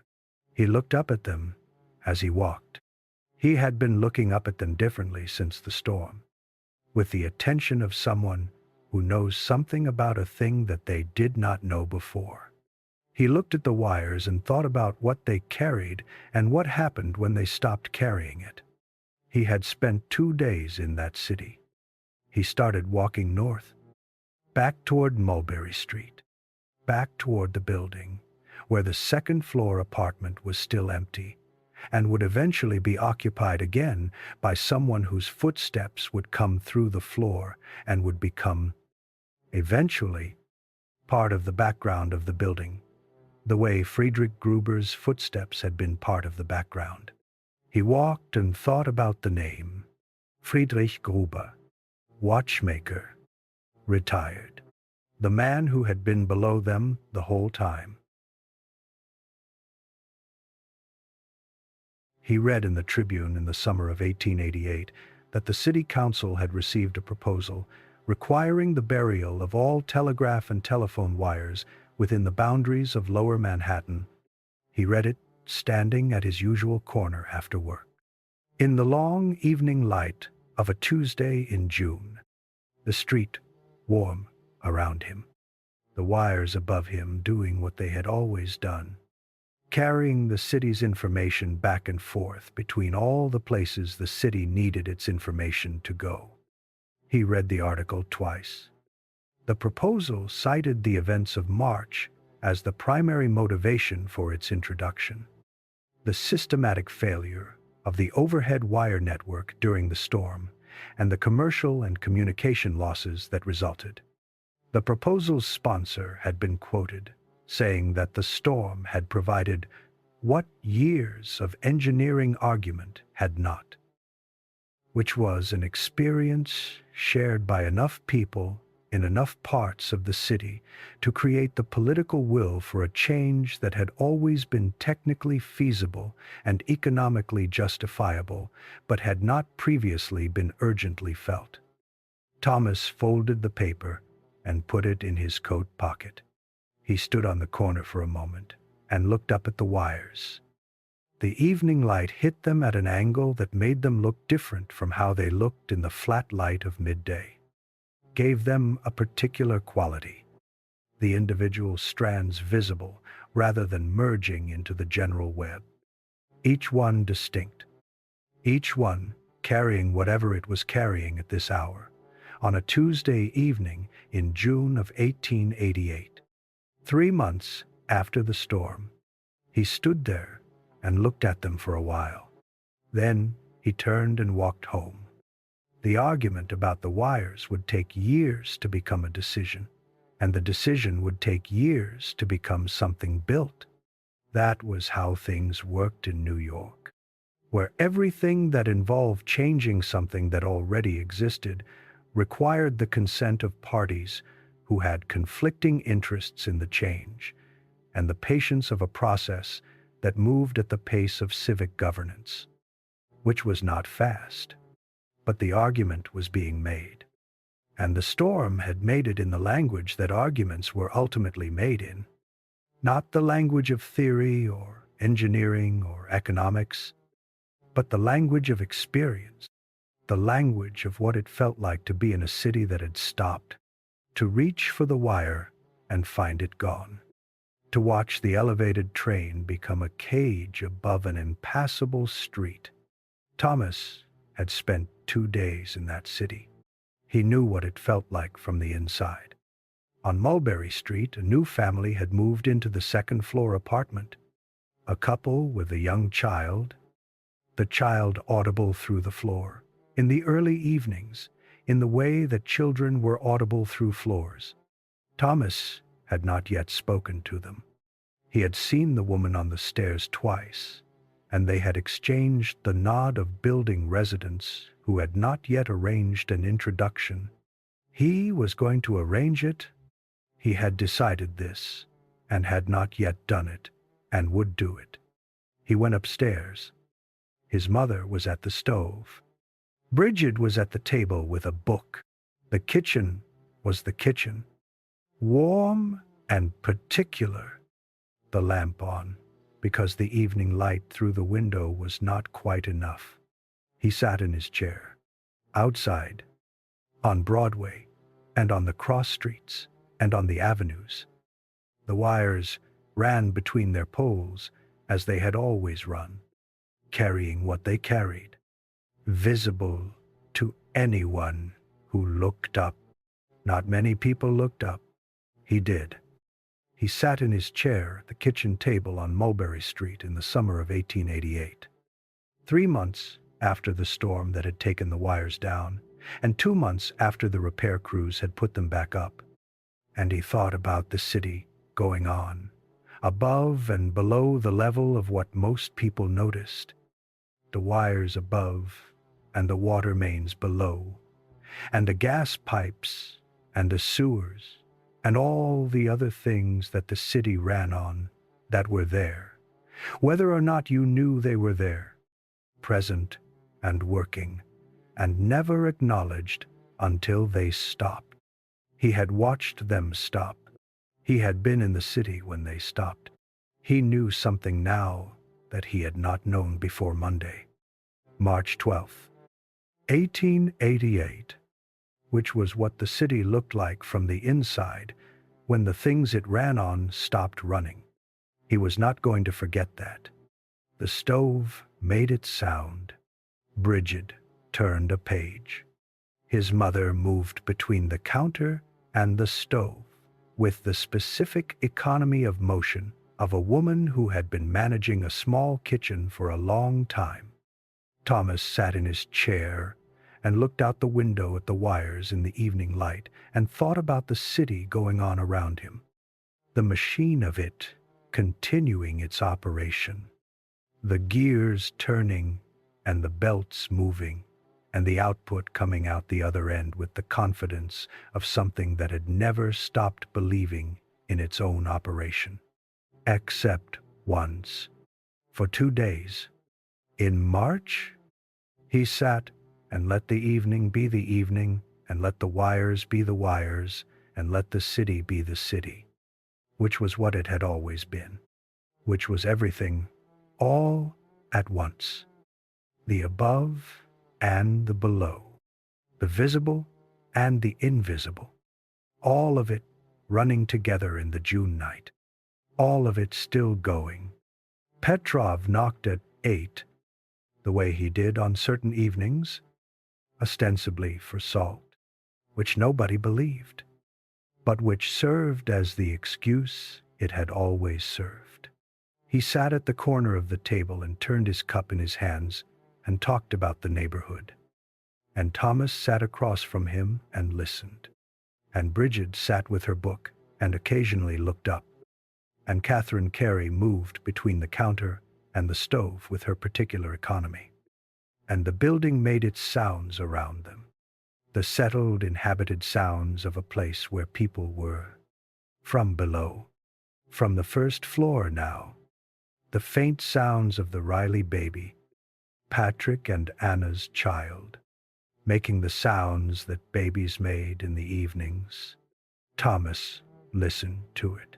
He thought, I should go introduce myself. He would do it this week. He had decided. Petrov said something about the weather being better now. The June weather being what June weather in New York was. Hot and present, and nothing like what March had been. Thomas agreed that it was better. Brigid looked up from her book and said that she thought people who lived in New York forgot what March had been very quickly, and then went back to her book before anyone could respond to this observation, which was accurate, and which everyone at the table knew was accurate, and which did not require a response. Petrov turned his cup in his hands and looked at the window and said that he thought about March sometimes. The foot? Thomas asked. Sometimes the foot? Petrov said. Other things too. He did not specify what the other things were. Thomas did not ask. Some things you carried without needing to name them in conversation. which was different from not carrying them. They sat for a while longer, in the way they sat on these evenings, without needing to fill the sitting with anything more than the sitting itself. Then Petrov finished his tea and said good night and went back downstairs.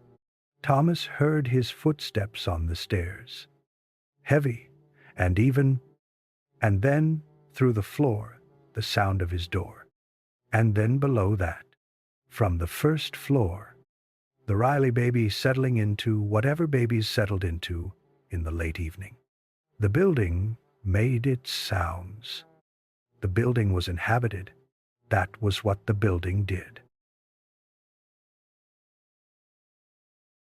October 27, 1904. Thomas Carey was 35 years old, and he was standing on the sidewalk at the corner of City Hall Park, looking at a hole in the ground.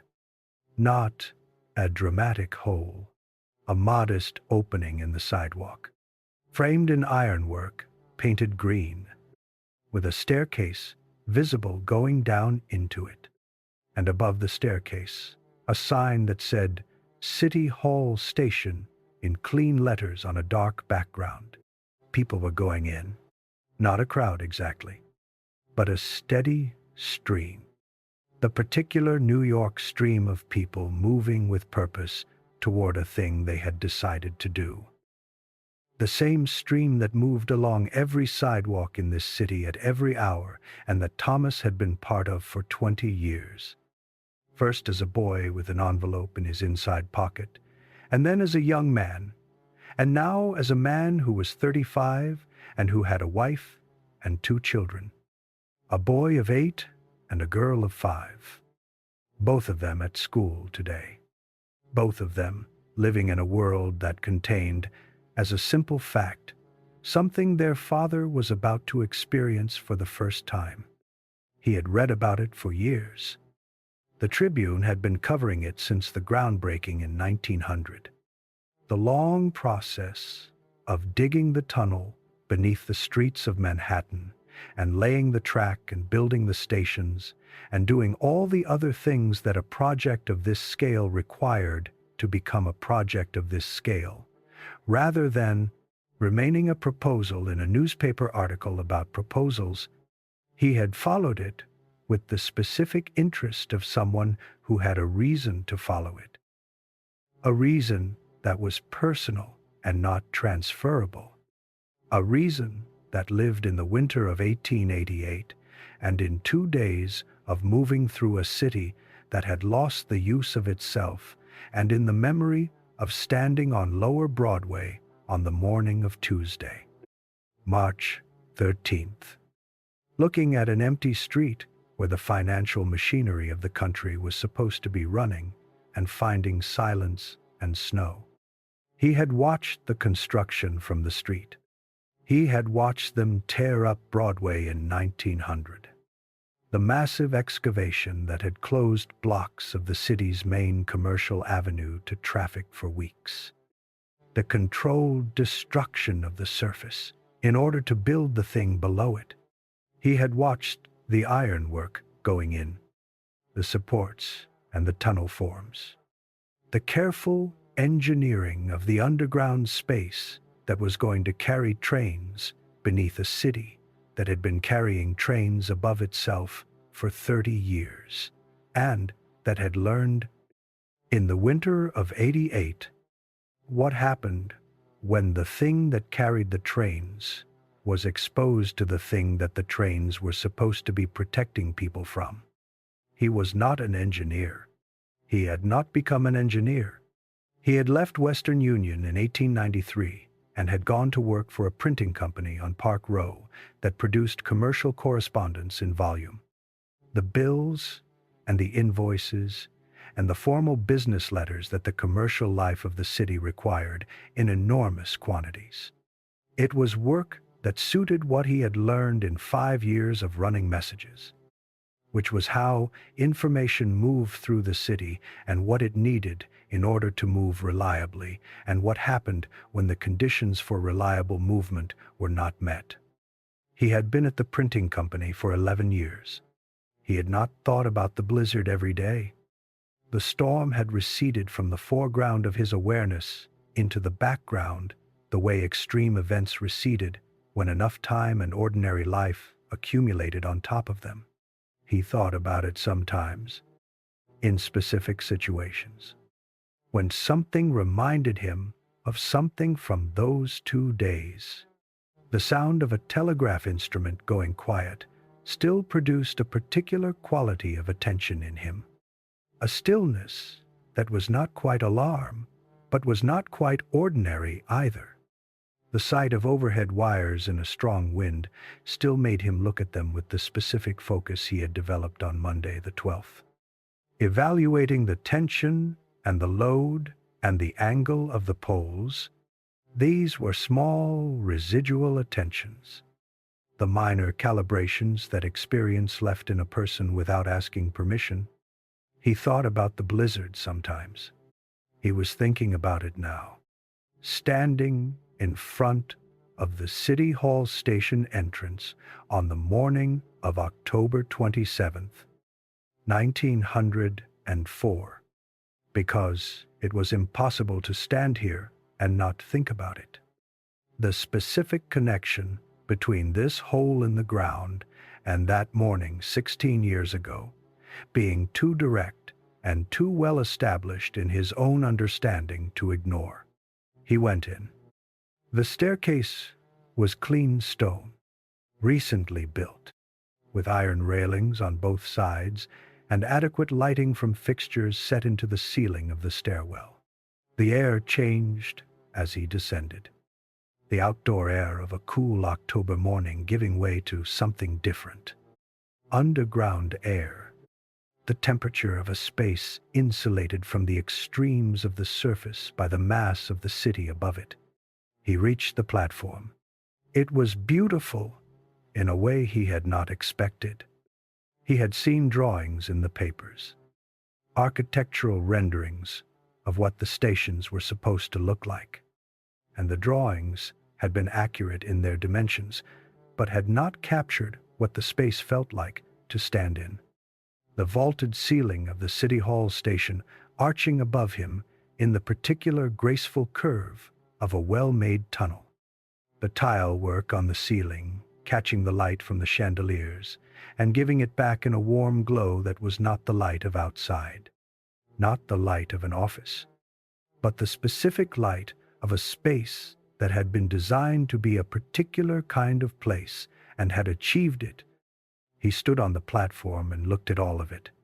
Other people were on the platform, looking in the direction the train was going to come from.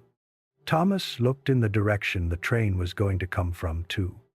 He thought about the 2nd Avenue elevated platform in the early morning of March 12th, 1888. The wind on the open platform, the car that had come and stopped and stayed, stopped, the rope ladder down from the structure to the street below, the specific sensation of climbing down from the elevated line to the ground, the descent from the place where the trains ran to the place where the people were. This was the opposite of that. This was descending from the place where the people were to the place where the trains ran. The city had made the same distance vertical in the other direction, had taken the relationship between the train and the ground and inverted it, had put the train below the weather instead of above the street. The elevated line had run on infrastructure exposed to everything the sky could produce.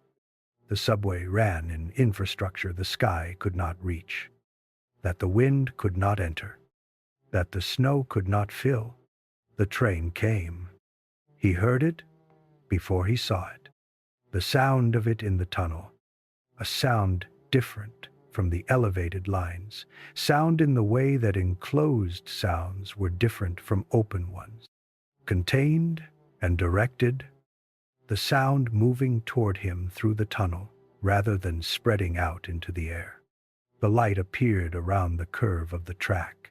Then the train itself, the cars moving smoothly on the curve and straightening as they came into the station. the brakes, bringing it to a stop with the precision of machinery operating in conditions it had been designed for. The doors opened. People got on. Thomas got on. He found a seat near the center of the car and sat down. He looked around at the other passengers. The collection of people that a New York train car collected. Every variety of person the city produced. A boy of about 12 was standing near the door, one hand on the pole, looking at everything with the specific attention of someone experiencing something for the first time and wanting to register all of it. Thomas recognized the attention. He had had that attention once, in a different year, on a different kind of morning. The attention of a person who understood they were inside something that was going to matter, even if they did not yet know exactly how. The doors closed. The train began to move. He felt it in the way he had always felt the beginning of a train's motion. The slight initial resistance, and then the commitment to forward movement. The car settling into its speed. Through the window beside him, the tunnel wall moved. The brick and the tile of it, the occasional light fixture set into the wall at intervals, the darkness between them. He could not see where they were going. He could see that they were going. He was underground, above him, at a depth he could calculate from what he now knew about how far down the tunnel ran, was the surface of Manhattan, the streets and the buildings and the wires and the elevated lines and the 10,000 other things that constituted the city at ground level and above. Up there, the October morning was continuing. The vendors on the street corners doing their business, the papers being sold, and the horses moving, and the whole apparatus of the city operating in the weather the city had today, which was a cool, clear October morning. Ordinary and unremarkable. Down here, none of that. Down here, the temperature was what the tunnel was. The speed was what the train was. The light was what the fixtures were. The weather of October 27th, 1904, had no access to the car Thomas was sitting in, or the track the car was running on, or the people making their way through the city by this route. A blizzard would not stop this train the way it had stopped everything else. This was the thought he had, sitting in the car on the first day of the New York City subway's passenger service. And it was a simple thought, not elaborate, not the conclusion of a long chain of reasoning, just the direct fact of it, the thing that was true about where he was and what he was on, stated in the simplest possible terms, not the way it had stopped everything else. He thought about the morning of Monday, March 12, 1888. He thought about stepping off the stoop into the storm. He thought about the corner where he had not known where he was. The corner of a street he had walked 1,000 times that the storm had made illegible by the simple means of covering everything that made it readable.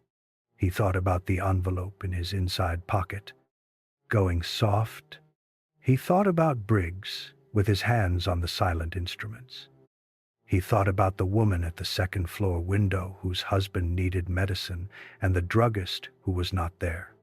He thought about Friedrich Gruber, watchmaker, retired, who had arranged his evenings precisely and had not knocked and had not been knocked on, and whose name was in the city directory and whose footsteps were in the floor of the Mulberry Street building, in the specific way that people who were no longer there were in the floors and walls of the places they had been, as a pattern of sound that the place remembered even after the source of the sound was gone. He thought about Petrov, who was still alive, who had sent Thomas a letter the previous Christmas from a daughter's house in New Jersey where he had gone to live when his knees had made the dock work impossible. A letter reporting that he was well, and that his left foot had given him no trouble since the winter of '88, and that he sometimes thought about that winter, and hoped Thomas did not think about it too often. Thomas had written back that he thought about it sometimes. This was the honest answer. The train slowed for the next station. People got off. People got on. The doors closed. The train continued. He had not needed to go anywhere specific today. He had come here because this was the day the subway opened to passengers, and because he had been waiting for this day for longer than it had been announced. Waiting for it from the morning of March 12th, 1888. When he had stood at a corner he did not recognize, and understood for the first time that the city he thought he knew had a version of itself. It became under certain conditions. A version that was neither stable nor permanent, but that was possible, that the conditions could produce it, that the confidence the city ran on was not a guarantee of anything. The subway was the city's answer to that understanding, the understanding that what was above the weather was at the mercy of the weather, and that a city serious about its own continuity needed to put some of what it ran on below the reach of whatever the sky decided to do. He was not going to say this to the person sitting next to him. It was a private fact, the connection between that morning and this train. Private in the way of connections that were true and personal, and too long in the making to be compressed into a statement without losing most of what made them true. It was the kind of fact that lived in a person rather than being communicated by one, the kind that was carried forward rather than set down. He carried it forward. The train moved through the tunnel. Above him, the city continued. He got off at the 33rd Street station, not because he had anything to do at 33rd Street. He had come this far because there was a quality to riding the first trains on the first day of a new thing that suggested you should ride them a meaningful distance before getting off, that a single stop was insufficient. He came up the stairs and stood on the sidewalk. The October morning was around him, the ordinary morning of a day, in the middle of the week, in the middle of the autumn, the city at its ordinary volume, the street traffic and the pedestrian traffic and the elevated line 1 block east running its schedule, the sound of it coming through the buildings, the familiar sound, the sound of his whole life in this city, the sound he had stopped hearing years ago and which had become simply the texture of being there. He stood on the sidewalk and breathed the October air. A woman came up the stairs behind him and walked past, going north without looking at him. A man came up behind her, glanced at Thomas with the brief, assessing look of a New Yorker encountering someone standing still on a sidewalk, found nothing to be concerned about, and went south. The street went on. Thomas looked east. He could see 2 blocks away the elevated structure of the 2nd Avenue line, the ironwork columns and the track running above the street in the configuration it had been running in for more than 30 years, unchanged in its essential form, from the structure he had climbed and ridden and been stranded on and climbed back down from in March of 1888, the same structure, running its schedule, below it, also running, at a depth he could not see, but could now calculate from what he knew about how far down the tunnel ran, was the subway he had just ridden. 2 trains going in the same direction. One above the street where the weather was, one below it where the weather was not. Both of them carrying people. Both of them New York. He turned west and walked toward Broadway. On Broadway, he stopped at a newsstand and bought a Tribune and stood at the corner and read the front page. The subway was on it. The story of the opening, the numbers of passengers on the first day, the statements of the officials. He read it the way he read accounts of things he had been inside, checking the account against the experience, and found that the account was accurate in its facts, and that the facts were not the same as the experience, which was not the paper's fault. Facts described the dimensions. Experience was what happened inside the dimensions. He folded the paper under his arm and started walking south. He was going back to the printing company on Park Row, the direction of downtown, the direction he had been walking for most of his working life. South from wherever he started, toward the lower end of the island, where the older parts of the city were. He walked past the Western Union office. The sign above the door was the same sign that had been on Western Union offices his whole life. Inside, through the window, he could see the counter and the instruments, and the person at the instruments, a young man in his 20s, doing what Thomas had watched Briggs do for years. The focused attention of a person managing the flow of information through a wire network that was now mostly underground. The poles and their wires largely gone from the streets of Lower Manhattan in the years since the ordinance requiring their burial had been passed and enforced, until the web of wires above the streets had become what Thomas saw now when he looked up, which was mostly sky. Mostly sky. He had watched it happen. The crews coming through the blocks, he knew, taking the poles down one by one, drawing the wires through the conduits that had been laid in the street alongside the water mains and the gas pipes and the other things the city had decided belonged underground. Each time he watched a pole come down, he thought about the poles coming down in the storm, the committed arcs of them, the wires following. These poles did not fall. They were taken down deliberately by men who knew what they were doing and who had been sent to do it. The city exercising a decision it had made, slowly and with the arguments that everything in the city required. But a decision. He thought about Friedrich Gruber each time, not specifically, in the general sense of the things the storm had cost, the inventory of it, which Thomas carried the way you carried inventories, accumulated through experience, not as a list you consulted, but as a weight you were aware of, present in the background of everything that had happened since. He walked south on Broadway. He turned onto Fulton Street. He was a block from the printing company. He walked the block and went in through the door and up the stairs to the office and hung up his coat and sat at his desk and looked at what was there. The work of the day, the ordinary Tuesday morning work of the printing company. The orders and the specifications and the correspondence that constituted a day here, the same as any other day, unremarkable and necessary, and he opened the first file. He worked.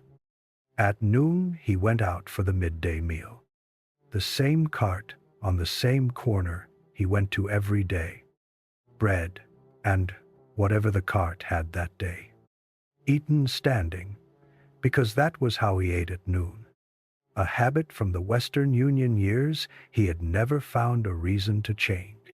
He stood at the corner and ate and watched the street. The street was the street. October, in Lower Manhattan. The particular quality of it. The light at this latitude and this time of year coming at an angle that made the building faces different from summer. The details of the stonework more visible. He looked at the building across the street, the one he had looked at from this corner at noon for 11 years, and looked at it now with the small, extra attention he had been carrying since this morning. The quality of attention that certain days produced. Days when something happened that made ordinary things visible again in the way they were visible when they were new. The building was there. The street was there. The city was there. He finished his bread and went back inside. At the end of the day, he took the subway home. He went down the stairs at the Park Row station and onto the platform and waited for the train and got on and rode north and came up at the station nearest to Grand Street and walked the 2 blocks to the apartment. He came in. His wife was in the kitchen. His son was at the table with something from school spread in front of him, looking at the wall with the quality of a boy who had looked at this particular material long enough and was giving his eyes a rest from it. His daughter was in the back room, audible through the door, conducting a conversation with something that was probably a doll. He sat at the table. His son looked at him. "Were you on the subway?" "I was," Thomas said. "What was it like?" Thomas thought about how to answer this. He thought about the vaulted ceiling of the City Hall station, and the tile and the chandeliers, and the smooth movement of the car in the tunnel, and the absence of wind, and the absence of weather, and the specific quality of being below the city, rather than in it or above it. He thought about the morning of March 12th, 1888, about stepping off the stoop into the storm, about what it had felt like to be in a city that had stopped, to reach for the things the city offered and find them unavailable, to push through a door that was heavier than it should have been and step out into something that was not the world he had expected. He thought about the tunnel this morning, the brick and the tile of it, the temperature that was its own temperature, and not the temperature of the season. The train moving at the speed it was designed to move, because nothing about the tunnel was going to change that. "Smooth," Thomas said. "It was very smooth." His son thought about this, like a regular train. "Smoother," Thomas said, "because it is underground. Nothing up there to slow it down." His son nodded the nod of an 8-year-old, filing a piece of information about the world. His wife put dinner on the table. His daughter came in from the back room and sat in her chair. They ate. After dinner, Thomas sat at the table while his wife cleared, and his son went back to his school material, and his daughter returned to the back room. The apartment did what apartments did in the evening, arranged itself around the people in it. He went to the window. He looked down at the street. The October night was clear and cold. The sky above the building fronts visible, more of it visible than had been visible from corners in lower Manhattan years ago when the wires had been there. The particular sky of a clear autumn night with the darkness present between the buildings. He looked up at the sky. He thought about the morning of the blizzard, about looking up from the street and seeing the wires in the storm, the way they had moved, the weight of ice on them, the strain visible in the way that wire under load was different from wire at rest. He thought about watching the first pole go, the slow, committed arc of it, the wires following. He thought about what was under the street now. The subway, the tunnel cut through the bedrock of the island, carrying the train he had ridden this morning, carrying it again now at this hour. The trains running on their schedule in the conditions they had been designed for, which were the conditions of a tunnel, which were consistent which were not going to be interrupted by what was happening in the sky above Grand Street on the night of October 27th, 1904. He could not hear it. He knew it was there. His wife came and stood beside him. She looked at the street and then at him. She had the specific quality of attention she brought to him on days when she knew something had happened that mattered to him.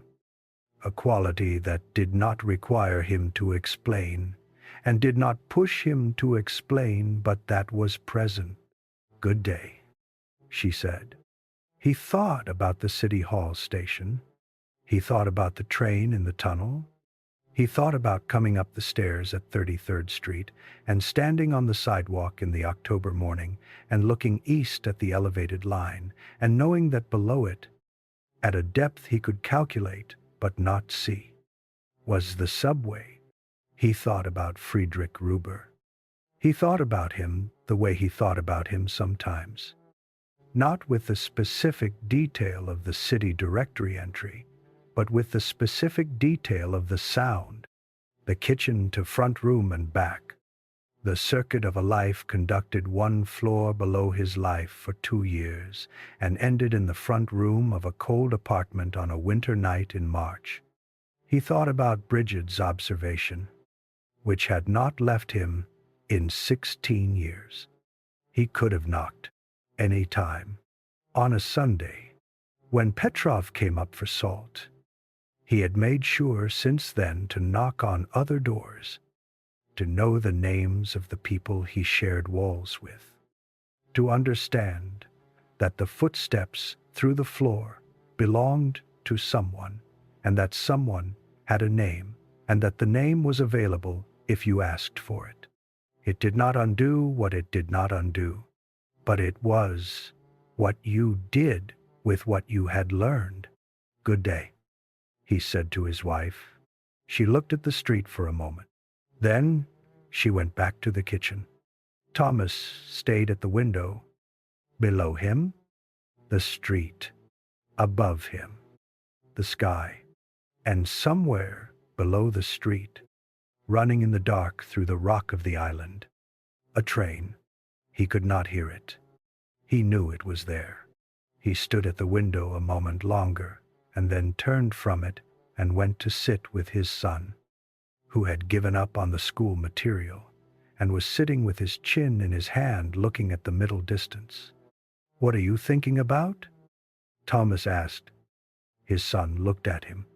"I was thinking about whether the people who built the tunnel knew what they were doing or whether they were figuring it out as they went." Thomas thought about the engineers who had dug through the bedrock of Manhattan, the men who had planned the curves and the stations and the electrical systems, the men who had made the calculations, and the men who had done the work of the calculations, all of them making something that had not existed before. Both, Thomas said. They knew some of it. They figured out the rest. His son thought about this. That seems right. That seems like how things get built. Thomas looked at him. He was 8 years old, and he was right. Thomas nodded, and his son went back to looking at the middle distance, and Thomas sat across from him in the quiet of the October evening, with the lamp on the table between them and the city outside, going about its night. The street and the elevated line and the subway below it and the sky above all of it the same city, all of it still going.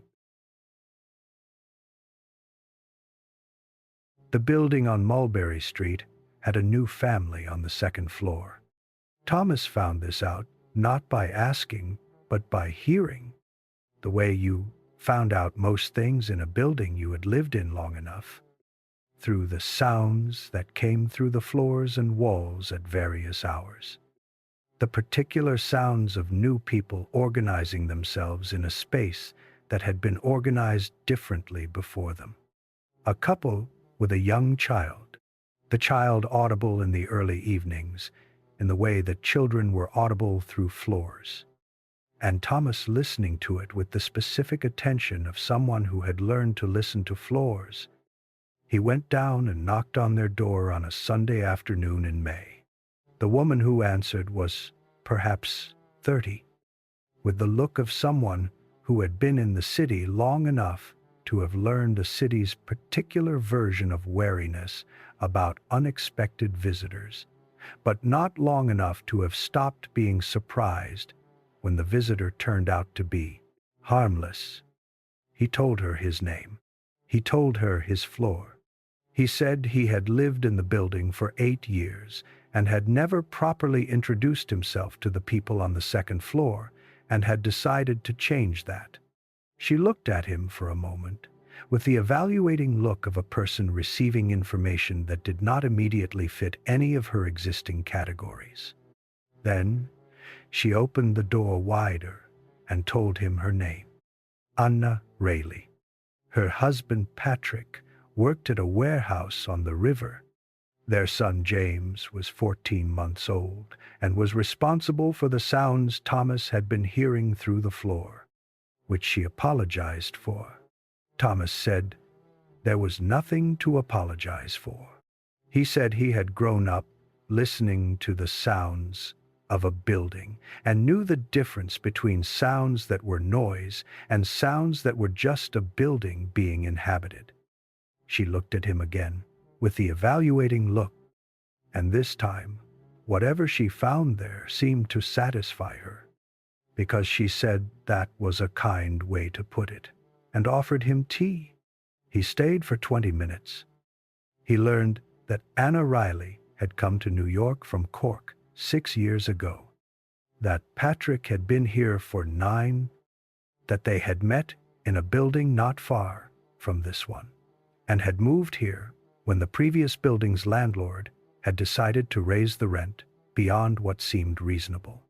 She learned that Thomas had grown up in this building, that his mother still lived 3 flights up, that he now worked at a printing company on Park Row and commuted by subway when the weather was bad. When he mentioned the subway, she lit up in the specific way people lit up in 1904. When you mentioned the subway, which was the way people lit up about any new thing that had changed the texture of ordinary life. Patrick takes it every morning, she said. He says it is the best thing the city has done in 20 years. Thomas thought about what the best thing the city had done in 20 years had cost, and what it had required, and what it had grown from. It is a good system, he said. He said goodbye and went back upstairs. His mother was in the kitchen. He told her about Anna Riley and Patrick and the baby James and the 14 months of sounds through the floor. His mother listened with the expression she wore when she was receiving information she was glad to have and was placing it somewhere useful. Good, she said. When she said good about a thing, it meant that the thing had been properly done and could now be set aside. It was the highest register of her approval. He sat at the table and drank the tea his mother put in front of him and looked out the window at the May afternoon. The city in its spring configuration. The trees, in what trees there were, putting out their leaves. The streets full of people in lighter coats than the winter required. He thought about what he knew about the people in this building. Mrs. Kaminsky on the 4th floor. 9 years in the building.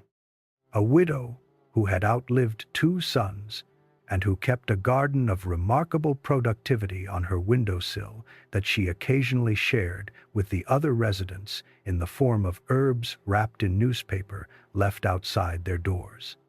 Patrick and Anna Riley on the 1st floor. In the building 7 months.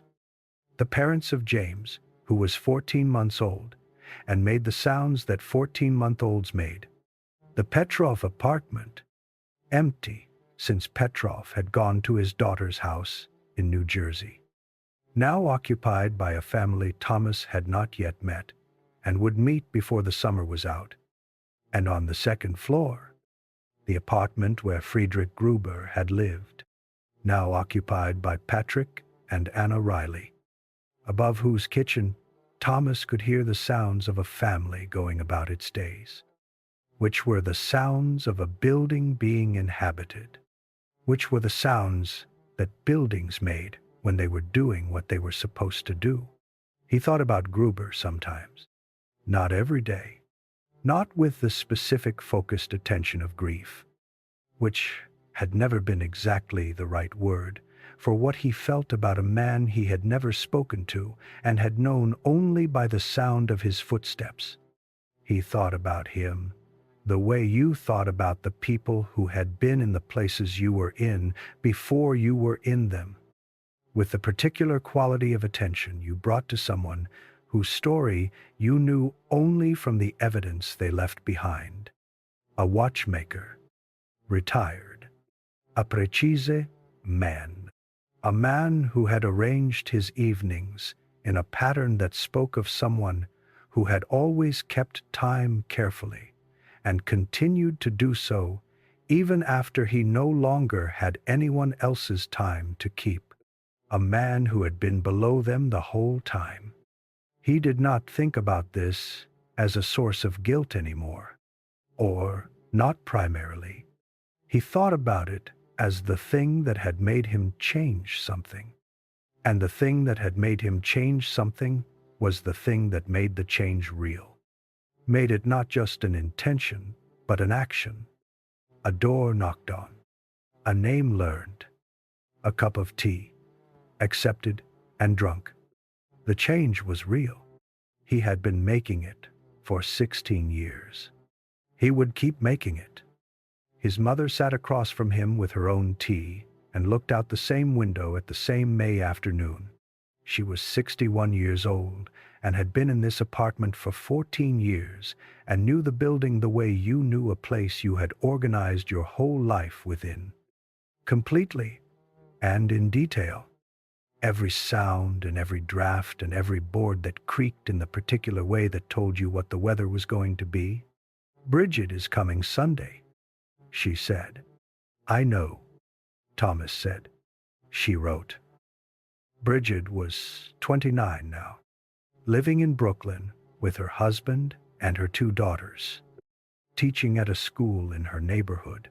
She came across on Sundays when the schedule allowed, which was most Sundays, and sat at this table the way she had always sat at this table. Though now there were more people at the table, and the chairs had been rearranged to accommodate them, she still read at the table. This had not changed. Thomas drank his tea and sat with his mother in the kitchen of the apartment on Mulberry Street in the May afternoon, and let the afternoon be what it was, which was ordinary and particular, and thought about nothing that required particular thinking. The building made its sounds around them.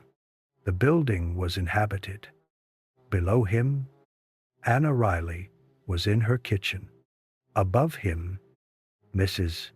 Kaminsky was at her windowsill with her herbs.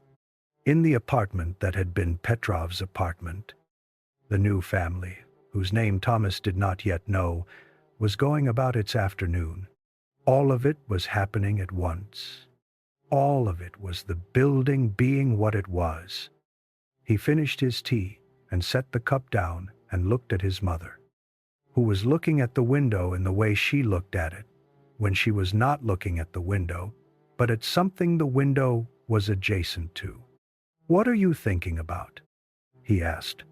She looked at him with the expression she used when the question surprised her, which was not often. "Much," she said. He looked at his hands on the table. The right hand, the one that had been stiffest in the days after the storm, showed no trace of it now. The skin had been what the skin always was for 16 years.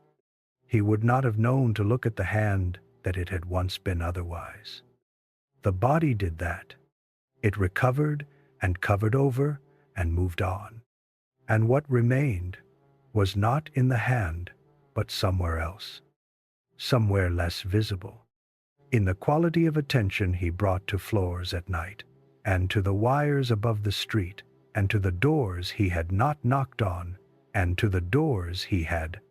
Sometimes, he said. She nodded once. The specific nod of someone who had asked a question and received the answer she expected, which was also the answer she would have given herself. They sat in the May afternoon in the kitchen of the apartment on Mulberry Street, mother and son, and let the building make its sounds around them. And after a while, Thomas got up and said he needed to get back to his family, and his mother said she would see him Sunday with Brigid, and he went down the stairs and out into the May Street. The street was warm. The sky above the building fronts was what it was, mostly itself. The wires that had once divided it into small, irregular shapes, largely gone now. The work of the burial ordnance, having taken most of them underground in the years since it passed, the buildings were visible to their full heights. The sky was the sky. He stood on the stoop for a moment. He thought about the morning of March 12th, 1888, the stoop of this building, the door heavier than it should have been, the wind on the other side of it, the snow going sideways. He thought about stepping off it into that morning, into the storm that had been building all night while he slept, and that had been waiting for him at the bottom of the steps with everything it was going to ask of him. He had not known what it was going to ask. You never did. Stepping off a stoop. You stepped off and found out. He went down the stoop and into the May Street and started walking north, toward Grand Street, toward his wife and his children, toward the apartment, where the ordinary evening was waiting for him, in the way that ordinary evenings waited, with all the specific, particular things that made it ordinary and therefore his. Behind him, the building on Mulberry Street made its sounds. The building was inhabited. That was what the building did.